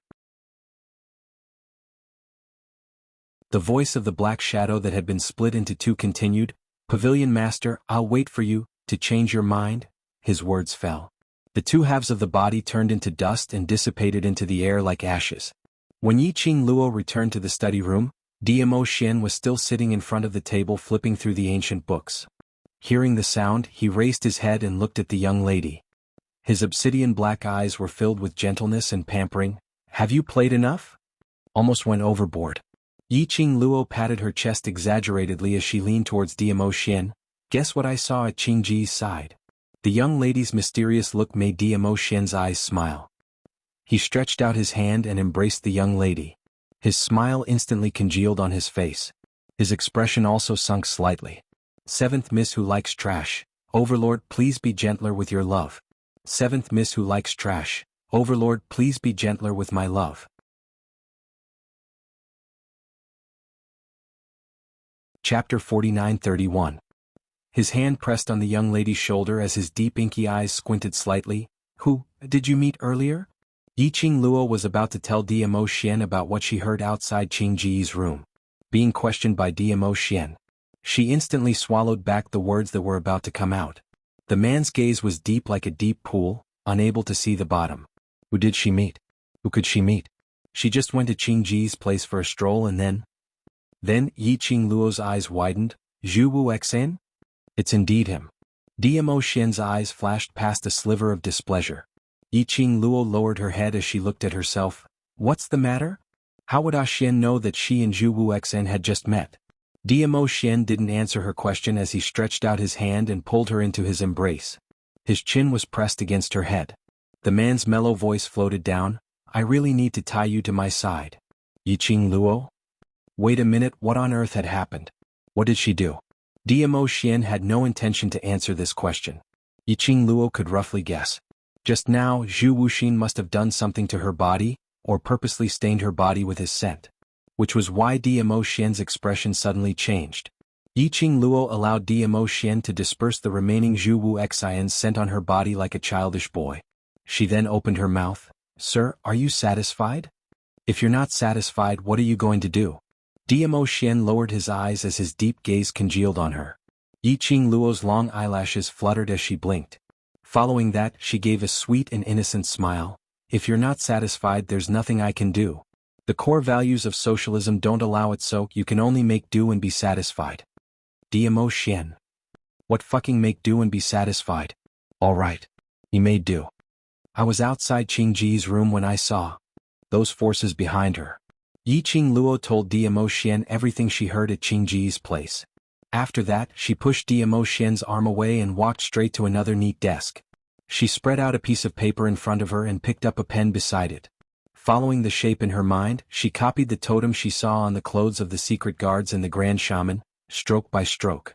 After about the time it takes for half an incense stick to burn, Yi Qingluo put down her pen. Look, have you seen this force before? The totem which Yi Qingluo had drawn was exactly the same as the totem which Yi Qingluo had seen. Diamo Xian scrutinized it for a moment and frowned slightly. No. This totem was very unfamiliar. Ask the Imperial Palace's side to investigate secretly. If they're able to find out that powerhouse, there's a possibility that we can make use of it.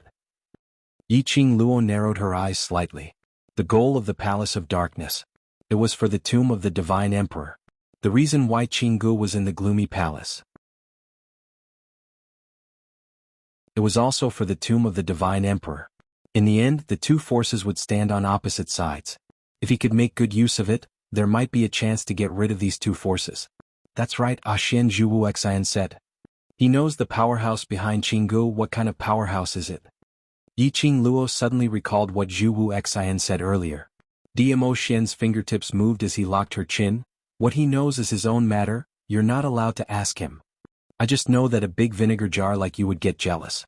Yi Qingluo pushed his hand away, so I directly rejected him.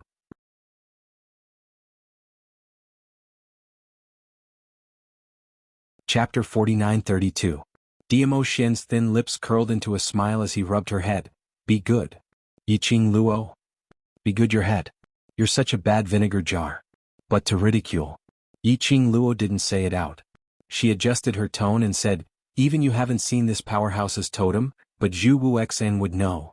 There's a possibility that he might be related to that powerhouse. Zhu Wuxian, this person. In her past memories, she only remembered that Zhu Wuxian's identity was very mysterious. Later on in Death God Castle, when she met Zhu Wuxian, she only thought that Zhu Wuxian was just Death God Castle's castle lord. But later on she discovered Zhu Wuxian was not only Death God Castle's castle lord. And the so-called Death God Castle was not as simple as what it looked on the surface. Otherwise, the ghost robbers would not have been imprisoned in Death God Castle for so many years. Later on, when they arrived at the upper realm, Zhu Wuxian transformed into the Red Clear Pavilion's Pavilion Lord. The Red Clear Pavilion that was famous in the upper realm and even in the God realm. And he was able to collaborate with the people behind the Nether Palace. And casually cut off the collaboration. And he wasn't afraid of the people behind the Nether Palace taking revenge. Zhu Wuxian's identity thinking in this way wasn't that simple. Yi Qingluo's eyes deepened. Don't think about him. Diamo Xian cupped her face as his tone became heavier, as though he was unhappy. I will investigate, there's no need to ask him. Yes, I will, my lord husband. A vinegar jar was indeed a vinegar jar. This totem? Suddenly Yi Qingluo felt a scorching sensation on her wrist. Following that, she saw a light figure floating out. That figure was faintly discernible in the darkness. It was in a translucent state. Old man Song, what's the matter? Yi Qingluo immediately looked at that floating figure. You've seen this totem before?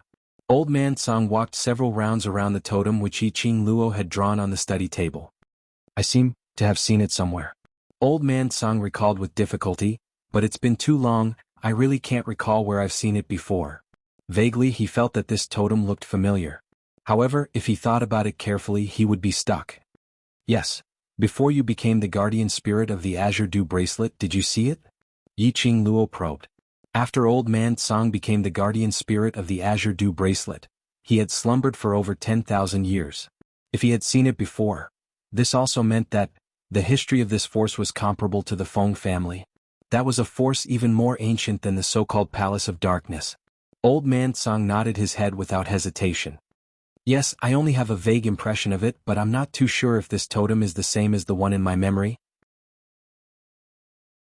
Now, I can only wait for the Imperial Palace to investigate and see if there is any news. With the clue provided by Old Man Song, a lot of time was saved. Old Man Song wanted to say something. He suddenly looked out the door. The smoke-like figure immediately followed Yi Qingluo's wrist and drilled into the Azure Dew Bracelet. Someone? Yi Qingluo's gaze swept towards the room door. His gaze fell on the table again, on the paper with the totem drawn on it. If this totem was discovered by Clear Pigeon, that would be alerting the enemy. Yi Qingluo's eyes sunk, her slender white hand immediately grabbed that piece of paper. At the same time, the study room's door was suddenly opened by someone. A white robe fluttered, incomparably frail woman, supported by a maid, stood at the door. Seventh Miss Who Likes Trash. Overlord, please be gentler with your love, everyone please collect. Seventh Miss Who Likes Trash. Overlord, please be gentler with your love, hit me.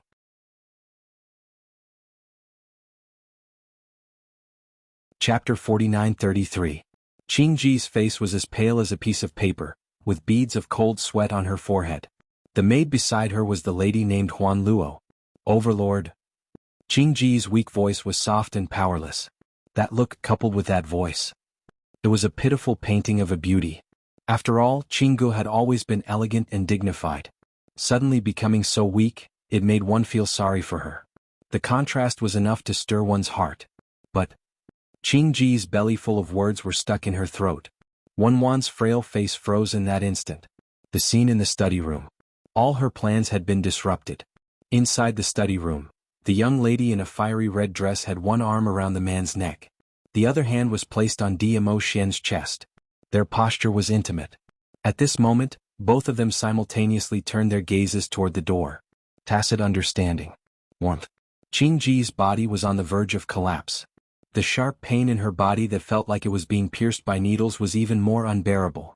And Yi Qingluo heaved a sigh of relief when she lowered her eyes. Just at the moment when the door was pushed open, she had coincidentally stuffed that piece of paper with the totem into Mo Xian's arms. Scared the hell out of her. She was almost discovered by Jianghu. Luckily she was quick-witted and had quick reflexes. But she just wanted to hide that piece of paper. It seemed that Jianghu had misunderstood. Yi Qingluo tilted her head, her eyes were filled with a faint smile. Miss Jianghu, what's the matter? Qingji's gaze was stuck on Mo Xian. Suddenly she heard Yi Qingluo's voice. Her gaze tightened as her sharp gaze stared fiercely at Yi Qingluo. Feng Qingluo. Yi Qingluo blinked her eyes and pretended to be scared as she buried her head into Mo Xian's arms. Why did you suddenly shout at me? Don't you know the reason why I am here? Qingji's voice was slightly sharp. Her jade fingers clasped Huan Luo's arm tightly as she gritted her teeth. She hated it the most. It was Feng Qingluo who deliberately pretended to be innocent and pure. Pretentious. Simply disgusting. Feng Qingluo, that slut, used this kind of pretentious look to deceive the overlord. Yi Qingluo stuck her head out and dragged out the last syllable before blinking her eyes innocently. I don't know, so why did Miss Jianghu come looking for me? Jianghu gasped and glared at Yi Qingluo. Hand over the antidote. Yi Qingluo tilted her head, her long and narrow eyes raised slightly. What antidote? What are you talking about? Don't play dumb. Jianghu was so infuriated that she almost died on the spot. She turned to look at Mo Xian. Overlord, I didn't hesitate to betray his lordship to work for you. Don't tell me you're going to allow Miss Feng to treat me like this? At the end of her sentence, her voice trembled. It was as if he had suffered a great grievance. Mo Xian had yet to speak. Yi Qingluo moved and stood in front of Mo Xian, raising her brows at Jianghu. What did I do to you? You poisoned me. Jianghu spat out word by word through gritted teeth. After she finished her words, her entire body trembled slightly, as if the pain was spreading throughout her body. Huan Luo's arm was scratched till there were red marks. She looked at Yi Qingluo with heartache. Miss Feng, quickly hand over the antidote. Ever since you came here, my miss has never treated you unfairly. Don't you have a conscience for treating her like this? Yi Qingluo? Oh no. But her mouth was very direct, denying thrice. I'm not, don't talk nonsense. Seventh Miss Who Likes Trash. Overlord, please be gentler with your love. Seventh Miss Who Likes Trash. Overlord, please be gentler with your love.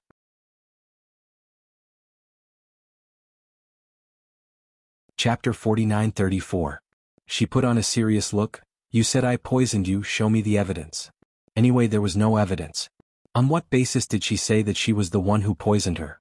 Jianghu had not expected Yi Qingluo to deny everything. She was so angry that she almost died on the spot as she gritted her teeth and stared at Yi Qingluo. Feng Qingluo, how could you be so shameless? Yi Qingluo's face sunk slightly as her half-squinted eyes congealed a cold arc. Miss Jianghu, if you don't have any evidence, don't spout nonsense. Her pink lips curled slightly as the chill in her eyes deepened. What evidence do you have to prove that I have poisoned you?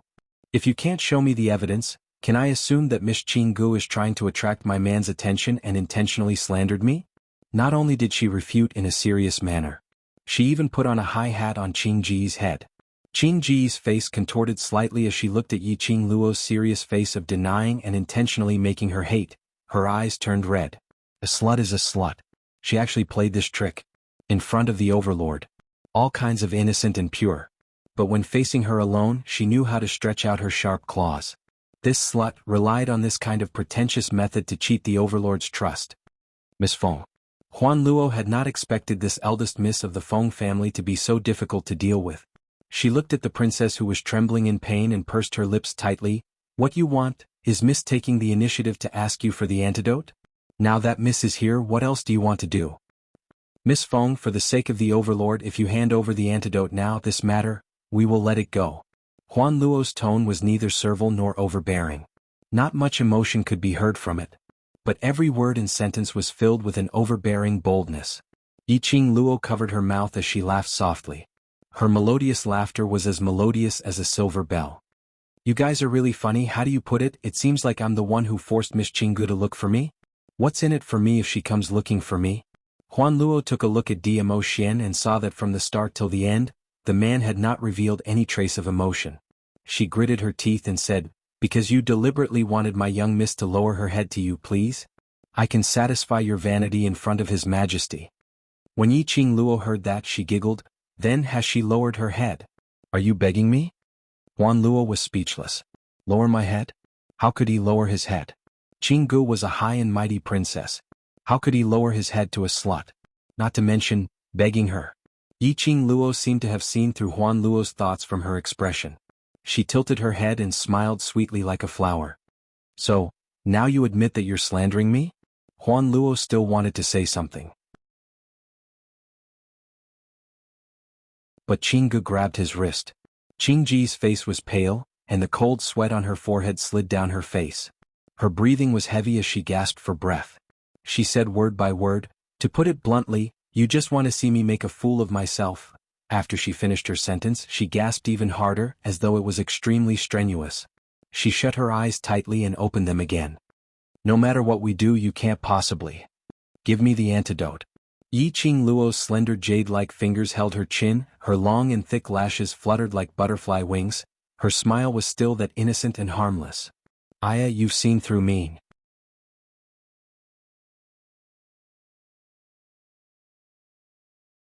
Chapter 49-35.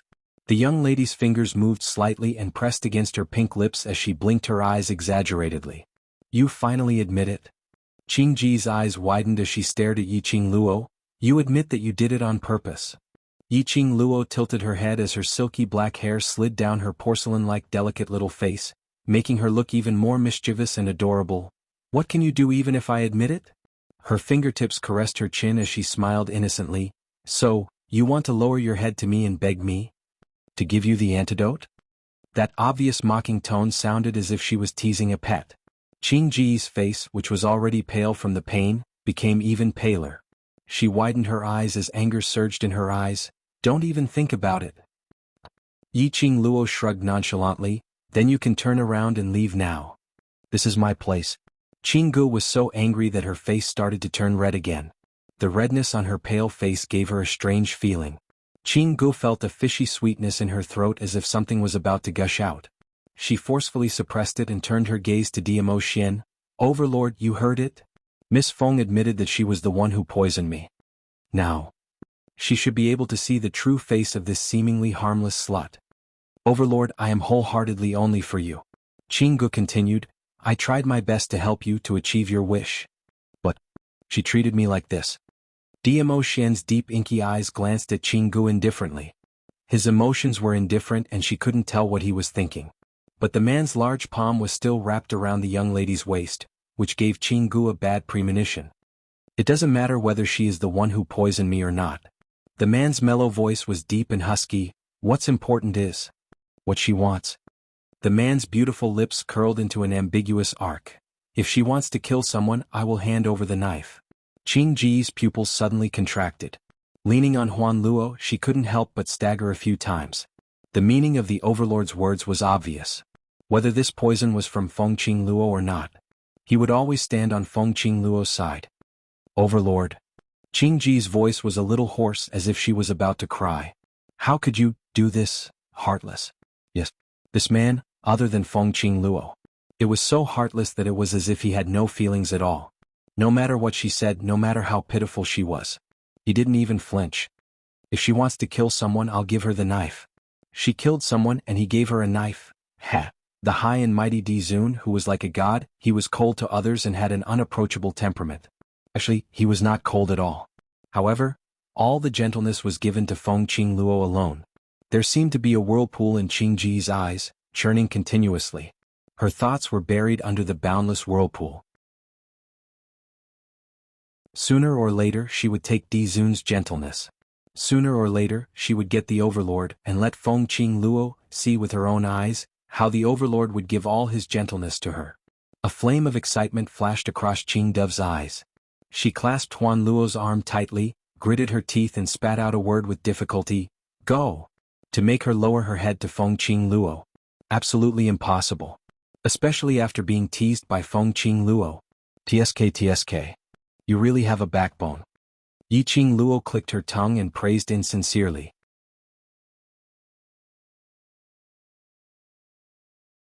Chapter 49-36.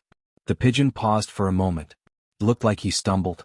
Yi Qing Luo's brows rose slightly as she smiled and snuggled into Di Xian's arms, as she pretended to speak indifferently, backbone, or life, which one is more important? Xian, what do you think? The man slightly lowered his eyes as deep as the sea, reflecting the young girl's sweet smile. His eyes darkened. His beautiful lips were thin and his voice was elegant and mellow. You are more important. Sudden words of love. It made Yi Qing Luo's maiden heart restless. Her little hand clutched onto his lapel as she raised her head to glare at Di Xian coquettishly. I'm being serious here. What I said was very serious. Di Xian's eyes were smiling. Critical strike. My health bar is empty. Her Xian was becoming more and more flirtatious. Don't you know that this is a critical period? Remember the core values of socialism. How could he say such sweet nothings to her? Be careful not to be locked in a small black room.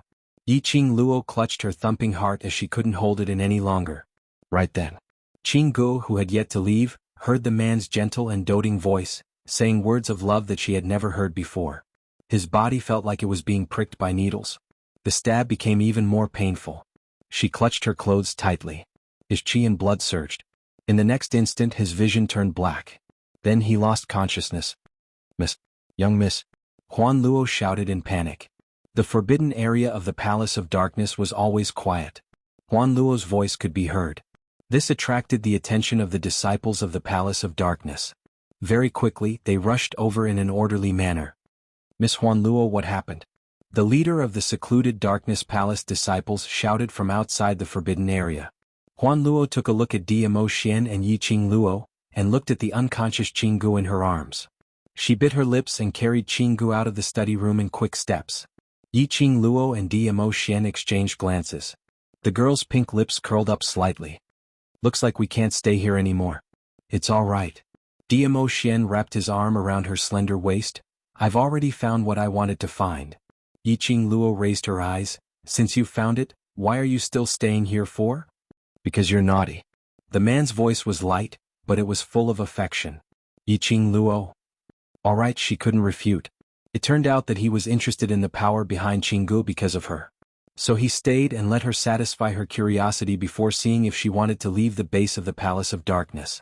Yi Qing Luo's arms circled around his neck. Then shall we leave now? If you don't want to leave, you can stay. He had a way to let her stay in this base safe and sound. Yi Qing Luo tilted her head and looked past the door of the study, at the door of Qing Ji's room not too far away.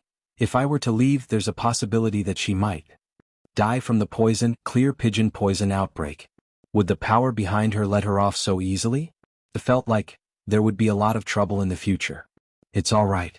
Di Xian bowed slightly, his thin lips spitting out words, I can protect you. Don't worry about anything as long as you wish for it, I will definitely protect you. Yiqing Luo. Critical hit. Blood gauge, 99999. Outside the courtyard, those orderly footsteps had already entered the forbidden grounds. Apparently they had received Huan Luo's orders. Huan Luo was planning to expose their whereabouts. Yiqing Luo passed her body weight over to Diamo Xian. Before we leave, I still want to go to a place. Seventh young miss who likes trash. Overlord, please be gentler with your love. Seventh young miss who likes trash. Overlord, please be gentler with your love.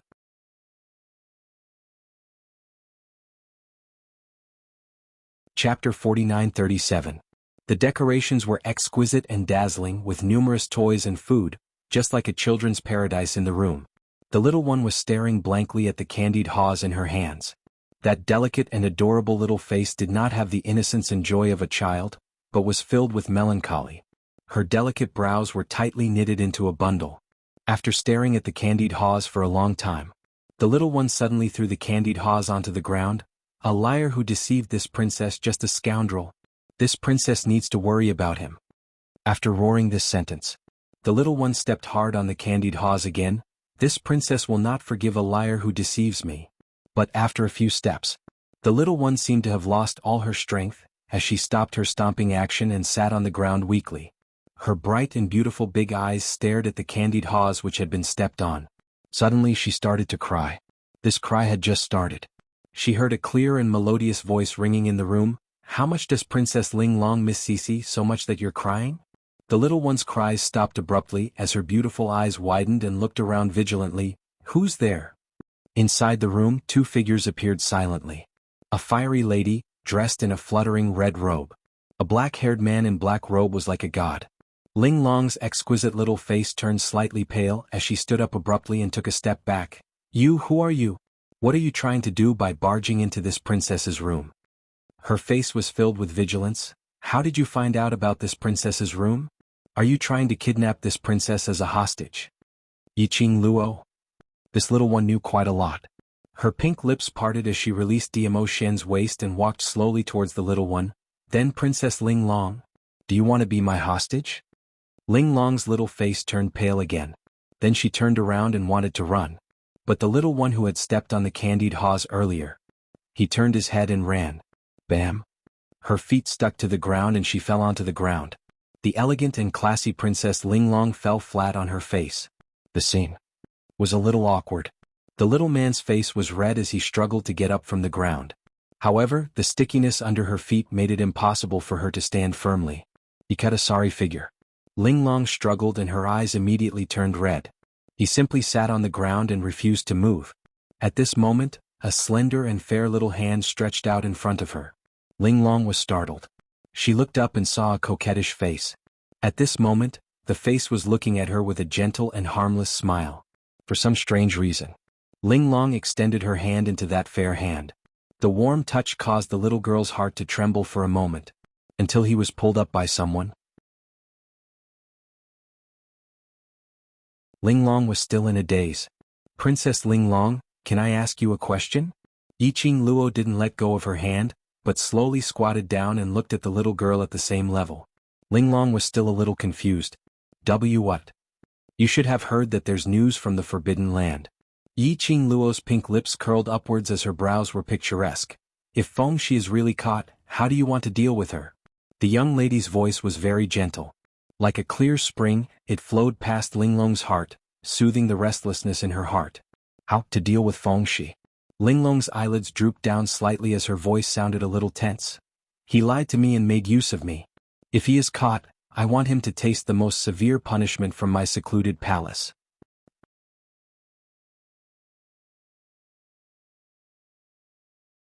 Chapter 4938. The little girl's every word seemed to be squeezed out from the gaps of her teeth. But in the end, all her imposing manner was extinguished at this moment. She drooped her head as her eyes turned red and her crisp childish voice sounded choked. I originally thought so, but... She waved Yiqing Luo's hand away as she hugged her head with both hands. But I don't want him to be caught. Ling Long ultimately couldn't resist the true desire in her heart. She should have hated Fengxi.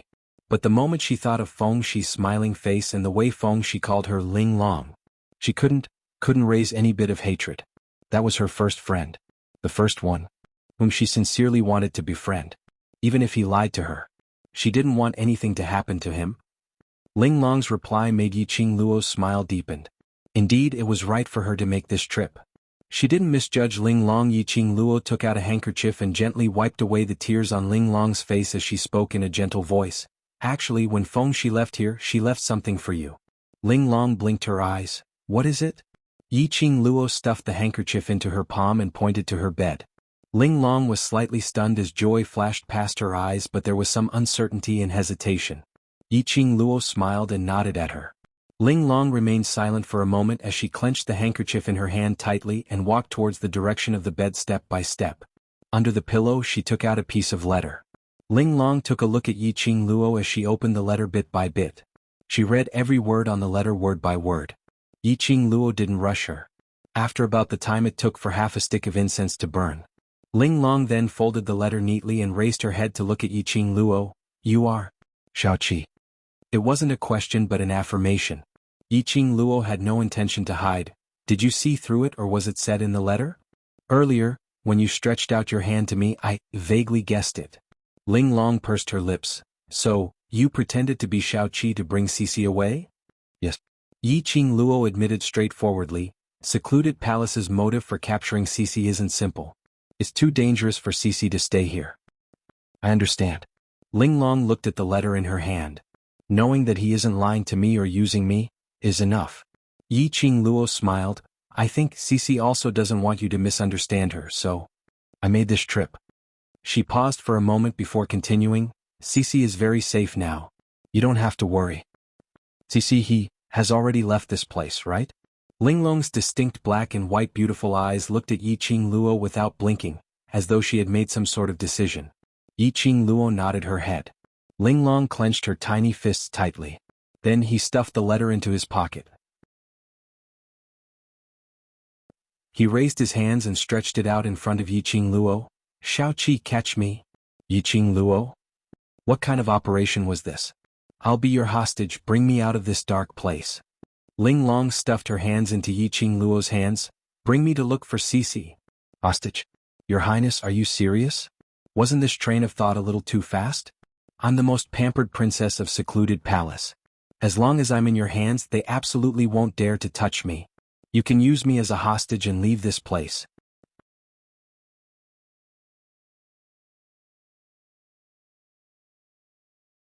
Chapter 49-39. Little Princess started to analyze the reason for Yiqing Luo. Yiqing Luo? This child was rather smart. She actually volunteered to be a hostage. But she didn't need a hostage to leave this place? But looking at Ling Long's determined eyes, she looked as though she was volunteering to be a hostage. Yiqing Luo really couldn't bear to reject her. She turned her head and looked at Dmo Xian. The black-haired man's thin lips curled slightly as his gaze was filled with love. As though he was saying, you decide. Then, take the hostage away. Ling Long volunteered. Moreover, Feng she should also want to see Ling Long. A child's friendship was very pure. It wouldn't be mixed with too many interests and complicated relationships. Yiqing Luo didn't wish for Feng Shi to lose a friend like this. She indeed had some selfish motives. Over at the Secluded Palace, they respected and protected Ling Long. It was enough to prove that the mastermind behind the Secluded Palace valued Ling Long. If Ling Long was in her hands, at least she would have some advantage. If the mastermind behind the Secluded Palace wanted to snatch Ling Long back, they would definitely give themselves away. The two of them brought along a child as they silently headed towards the exit. The Secluded Palace's base exit was only the Jiang family's aristocrats' dungeon. It was heavily guarded by the Secluded Palace's disciples. Dmo Xian could come and go as he pleased. Yiqing Luo was still considering if she could use the blink movement secret art to leave silently. Then, her arm was grabbed by someone and her wrist was placed across a fair and slender neck. Ling Long shouted, I'm a hostage. None of you are allowed to move. Yiqing Luo? This last, was she really not a spy sent by the enemy? Ling Long's roar. Instantly the Secluded Palace's disciples who were guarding the entrance stared over in alarm. Yiqing Luo? She could only hold Ling Long as she walked out from the dark. Ling Long was still trying her best to display her acting. None of you are allowed to move. Once you move, she will kill me. If I die, all of you will be buried with me. I am father's most beloved princess. If anything happens to me, all of you will die. Yiqing Luo didn't know how to ridicule. Most importantly, the Nether Palace disciples actually believed it. Secluded Palace's disciples were all filled with vigilance and worry as they stared at Yiqing Luo in panic. Miss Feng, quickly let go of our princess. How much did his lord value Princess Linglong? They knew better than anyone else. Usually, if Princess Linglong were to knock herself against the wall, she would be punished with the lives of a large group of servants.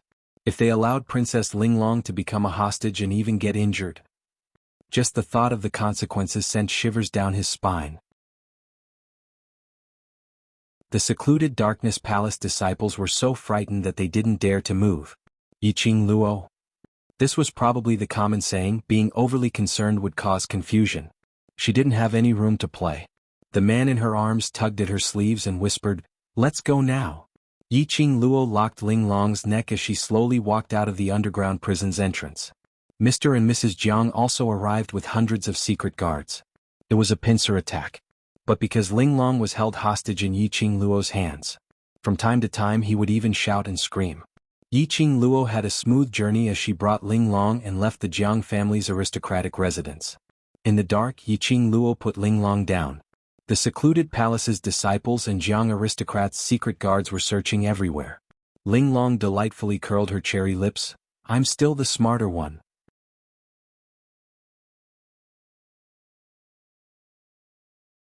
Chapter 49-40.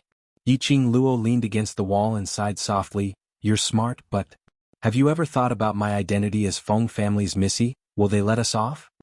Linglong's complacent smile froze bit by bit. She lowered her head. Did I get into trouble?" "Yes, so. Remember this lesson." Yiqing Luo patted her head. "In future when you think of problems, you need to think more comprehensively and consider all the consequences."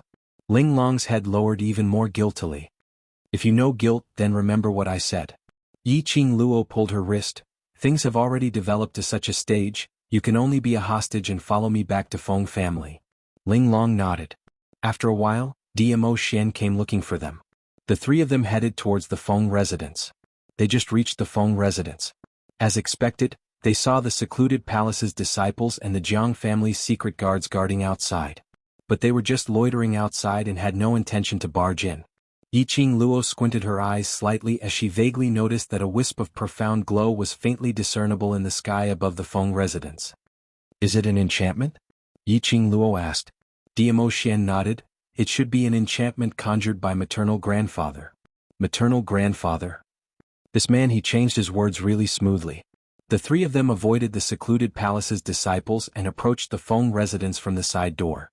Yiqing Luo was still thinking of ways to send a message out for her maternal grandfather to fetch her. DMO Xian held her little hand and pressed it on the barrier of the enchantment. The moment her fingers touched it, the profound glow shot out. The three of them entered the Feng residence. "Feng family's bloodline can enter," DMO Xian explained. When Yiqing Luo and the rest entered, Feng family's patriarch who had set up the enchantment naturally sensed it. When Yiqing Luo pulled Linglong to the main hall, Feng family's patriarch had already welcomed them. Little Luo, are you all right?" The old man's eyes were red as his trembling hand stretched out towards Yiqing Luo. Yiqing Luo hugged her maternal grandfather and said softly, "I'm all right, look at me, haven't I come back safe and sound?" The old man pulled Yiqing Luo and sized her up for a while until he was sure that Yiqing Luo indeed had no injuries on her before he was assured. It was at this moment that he noticed DMO Xian who was standing not too far away. "Xiaoxian is here too. Come here, come here." The old man's eyes lit up as he beckoned to DMO Xian. "Yiqing Luo? What kind of name was that?" But when he saw DMO Xian obediently walking to his side, allowing Patriarch Feng to pat his shoulder, listening to the old man's brainwashing greeting, "Little Xian is little Xian, grandfather handing little Luo over to you was indeed the right choice. Fortunately you were there so she was safe. Thank you grandfather for your trust. I've said it before. I will protect Lil Luo well." DMO Xian gave a courteous smile. Good boy, grandfather has always believed in you." Feng family master patted his shoulder again, and his eyes were full of joy. Yiqing Luo, she had no idea what had happened between Grandpa and Xian while she was away. But, Grandpa liked Xian so much. She didn't have to worry about how to make her family accept Xian's existence. This is. After Master Feng was excited for a while, he saw the beautiful little girl standing aside and looking around curiously. Yiqing Luo was about to answer. But she heard a crisp little voice coming from not too far away. Ling Ling Long? Seventh Miss who likes trash. Overlord, please be gentler with your love. Seventh Miss who likes trash. Overlord, please be gentler with your love.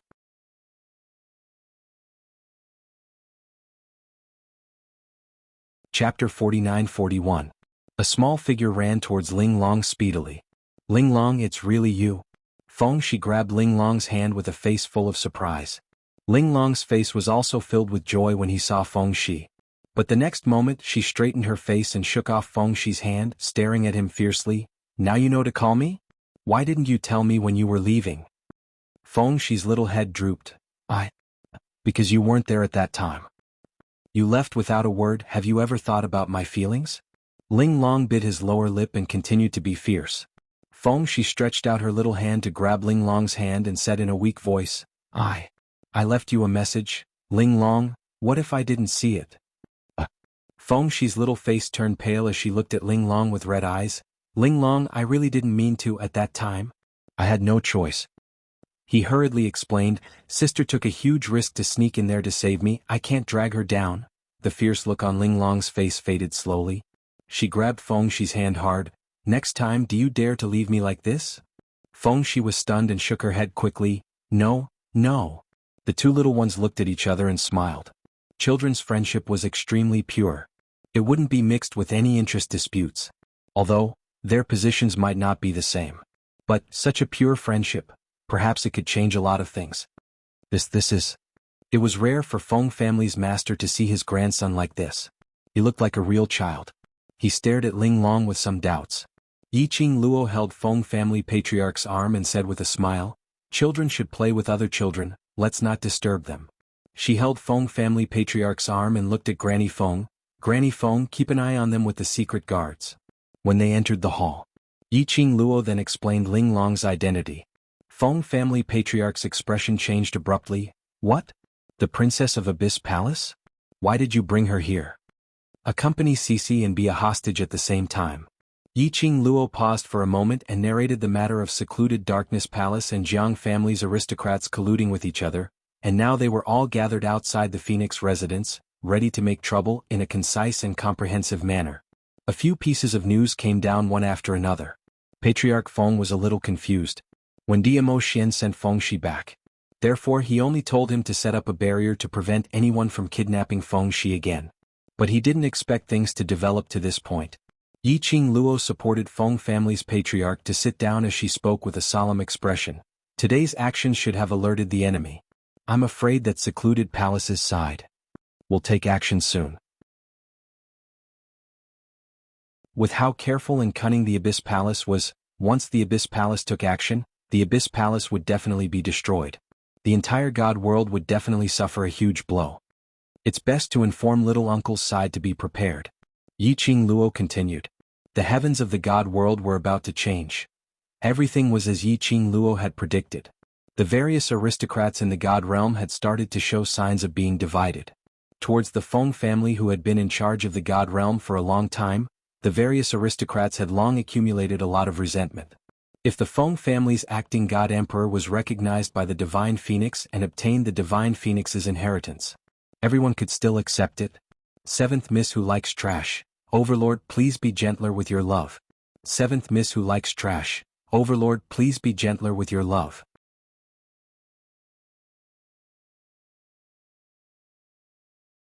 Chapter 49-42. But unfortunately, Feng Liqiong did not obtain the inheritance of the Divine Phoenix. It was only because of the former Divine Emperor that he had the acting position today, who didn't want to be above others, who didn't want to control the entire God realm. When this dissatisfaction and the desire for power, there was a little push. The aristocrats of the various aristocratic families, their hearts began to burn with the fire of desire. The surface of the God realm was calm. In fact, it had begun to develop in an unpredictable direction. It was very obvious to Feng Liqiong that the nobility clan's attitudes toward him had changed. Feng Liqiong received the summons from the Feng family's patriarch and returned to the Feng residence angrily. She heard about the Palace of Darkness again. She was so angry that she almost died on the spot. All of you want my position. Why don't you think about who has been handling the mess in the God realm for so many years? When something happens, all of you hide faster than anyone else. Now you're full of ambition. It's no use throwing a tantrum now. Yiqing Luo leaned back on the chair lazily. Feng Liqiong glared at her. Isn't it all because of you? Logically speaking, the Palace of Darkness's target has always been the position under your ass. Even if it's not now, they will do it later. Yiqing Luo shrugged her shoulders, and, by then I'm afraid you will unknowingly become cannon fodder. Speaking of which, you have to thank me. Yiqing Luo's pink lips curled up frivolously as her long and narrow eyes twinkled with playfulness. Let me give you a suggestion. Yiqing Luo chuckled as she enunciated each word clearly. Now, while the Palace of Darkness is just starting, secretly remember those aristocrats whose attitude has changed. And then, secretly mess with them. Perhaps you can sit in this position for a little longer. Feng Liqiong's face darkened. Don't try to talk nonsense with me. I'll dig out that damn dark nether palace right now. If you can dig it out, your position will not be so unstable now. Yiqing Luo raised her eyebrows and slowly straightened her body. Little uncle, you'd better think of a way to win people's hearts and secure your position. Feng Liqiong was burning with anger. Hearing Yiqing Luo's words, her eyes were filled with anger. Yiqing Luo's words were obviously questioning his ability. They questioned whether he had the ability to sit firmly on the position of the acting God Emperor. His vision suddenly turned towards Yiqing Luo's side, to that outstanding man, Diamo Xian. The Imperial Palace's venerable sovereign, right? Feng Liqiong had heard of this name before. The name of venerable emperor. In the lower realm, it was a symbol of nobility and mystery. There were also rumors about him in the God world. It was said that the master of the Imperial Palace, Di Zun, was also from the divine world. Moreover, they were not affected by the boundary, and they could freely travel between the major boundaries. He was a mysterious and unfathomable expert. No one knew where he came from or where he was. Compared to a mysterious force like the Red Clear Pavilion, the Emperor Palace was much more powerful. It was even more shocking. In the past, there had been nobles from the God world who had wanted to recruit them into their forces. Finally, that nobleman's entire family was annihilated. It was enough to prove how powerful this person was. As time went by, even in the God world, no one dared to go near the Imperial Palace. Feng Liqiong searched for information about Diamo Xian in her mind. Since you want to marry our little Luo, shouldn't you show some sincerity?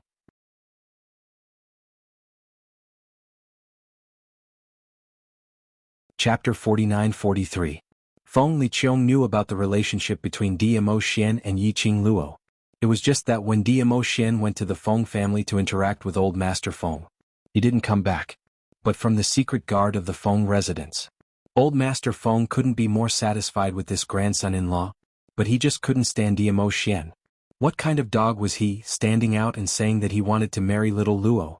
Did he think that it was so easy to marry a lady from the Feng residence? So what if he was powerful and had a distinguished status? He couldn't even settle a wild chicken like Nether Palace. He was just a waste. This dog Nether Palace, I'll leave it to you. If you can't settle it, don't even think of marrying our little Luo. Feng Liqiong sneered. What nonsense are you talking about? Feng Liqiong threw the teacup over. Don't you want a junior to help you settle your own matter? Don't you have any shame? I'm just testing his abilities. Feng Liqiong said with a straight face. Yiqing Luo almost believed what he said. Get lost. Feng Clan's master glared at his son angrily. Don't think about little Luo and little Xian. I have specially investigated the forces of the Palace of Darkness. To be able to avoid the heavenly way and commit atrocities in the lower realms, almost annihilating the lower realms, and now to be able to quietly take root in the God realm, and quietly instigate so many aristocrats. That's enough to prove that this force is not to be underestimated. Since the other party's aim is the position of God Emperor, you, as the acting God Emperor, should be a good example and settle this matter quickly. Otherwise, give up the position under your butt. Feng Liqiong's words made Feng Liqiong's face turn black bit by bit. By the time the last sentence was said, Feng Liqiong was like a cat whose tail had been stepped on, instantly exploded. Give up? You want me to give up the position? Since you can't settle a force that popped out of nowhere, why not directly give up the position? Feng Liqiong didn't feel that there was anything wrong with his words. Give up the position to who? Feng Qingluo? Feng Liqiong was so angry that she laughed. His tone was filled with ridicule as he squinted at Yi Qingluo. Unexpectedly, Feng Clan Master nodded very seriously. Yes, this position should belong to little Luo. The expression on Feng Liqiong's face gradually stiffened. All of a sudden, Feng Liqiong slammed the table and stood up. Did you make up your mind a long time ago? Do you still think I'm not qualified to be the emperor? Feng Liqiong's anger was unquenchable, reverberating in the hall. The air was tense. There was a moment of silence. Only then did the Feng family patriarch slowly stand up. His entire person seemed to have aged several decades and his tone was gloomy. It's not that I don't think you're up to the task, but the inheritance of the Divine Phoenix does not acknowledge you. All the generations of divine emperors in the God realm have been succeeded by the successor of the Divine Phoenix. I admit that you've done very well as the acting Divine Emperor all these years, even better than Feng Gu. But, if you can't obtain the inheritance of the Divine Phoenix, how can you convince the masses? Feng Liqiong's tense mood, in the words of Feng Clan head, loosened little by little. The anger on her face had also dissipated. Feng Liqiong took a deep breath and looked at Yi Qingluo. Now the only way is to obtain the inheritance of the Divine Phoenix, and suppress those who have ulterior motives. Feng Liqiong's hands, which were pressed on the table, curled up into fists. On what basis are you so sure that she can obtain the inheritance of the Divine Phoenix?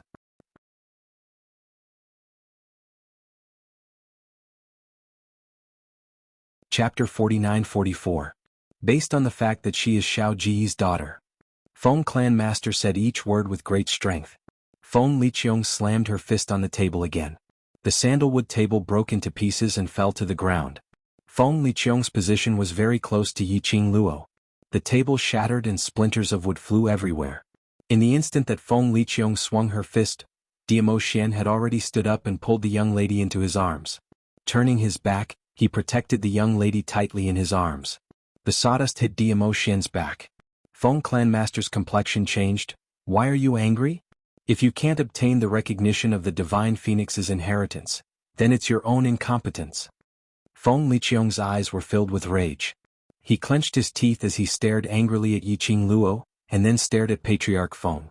With a wave of his sleeves, he turned around and walked out of the hall. No matter how Feng Clan Master shouted behind him, he didn't look back. This unfilial son, I'm so mad. Master Feng was so angry that his chest was moving up and down. He staggered back and sat on the chair. Yi Qingluo hurriedly went over and placed her slender little hand on Feng family's patriarch's shoulder. Grandfather, don't be angry. If you get angry, no one will be able to protect me. The girl's soft voice reduced Feng Clan Master's anger a lot. Listening to the young lady's words, he squinted at Diamo Xian. Isn't there someone protecting you very well? Yi Qingluo's little hands circled around the old man's neck. Isn't he protecting me on behalf of grandfather? But I still want grandfather to protect me personally. So, grandpa, for my sake, you can't be angry anymore. Feng Clan Master was coaxed to finally show a smile.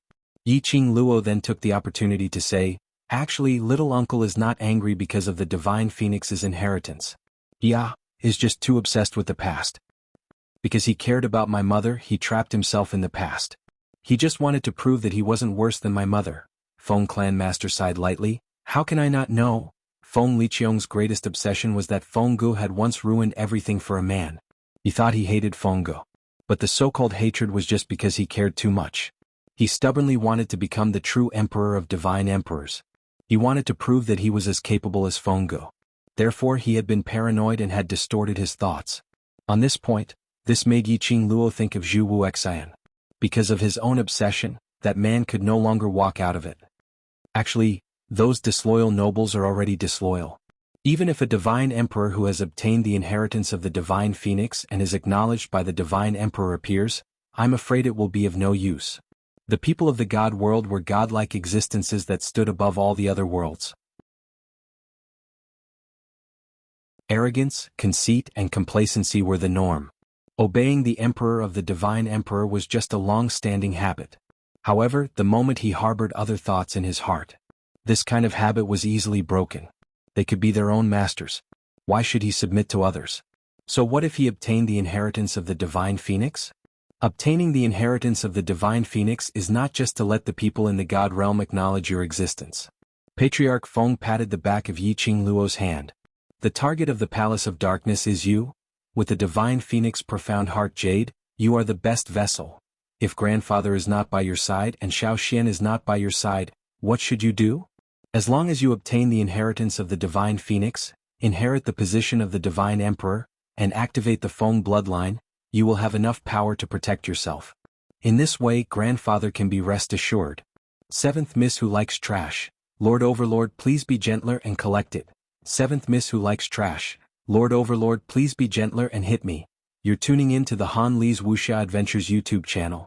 We're so grateful for your support, and don't forget to subscribe to join us on this incredible journey through captivating stories. Your generosity through donations truly makes a world of difference, as it's the primary source of revenue that allows me to expand and enhance this channel for you. Thank you from the bottom of my heart for being a part of this adventure.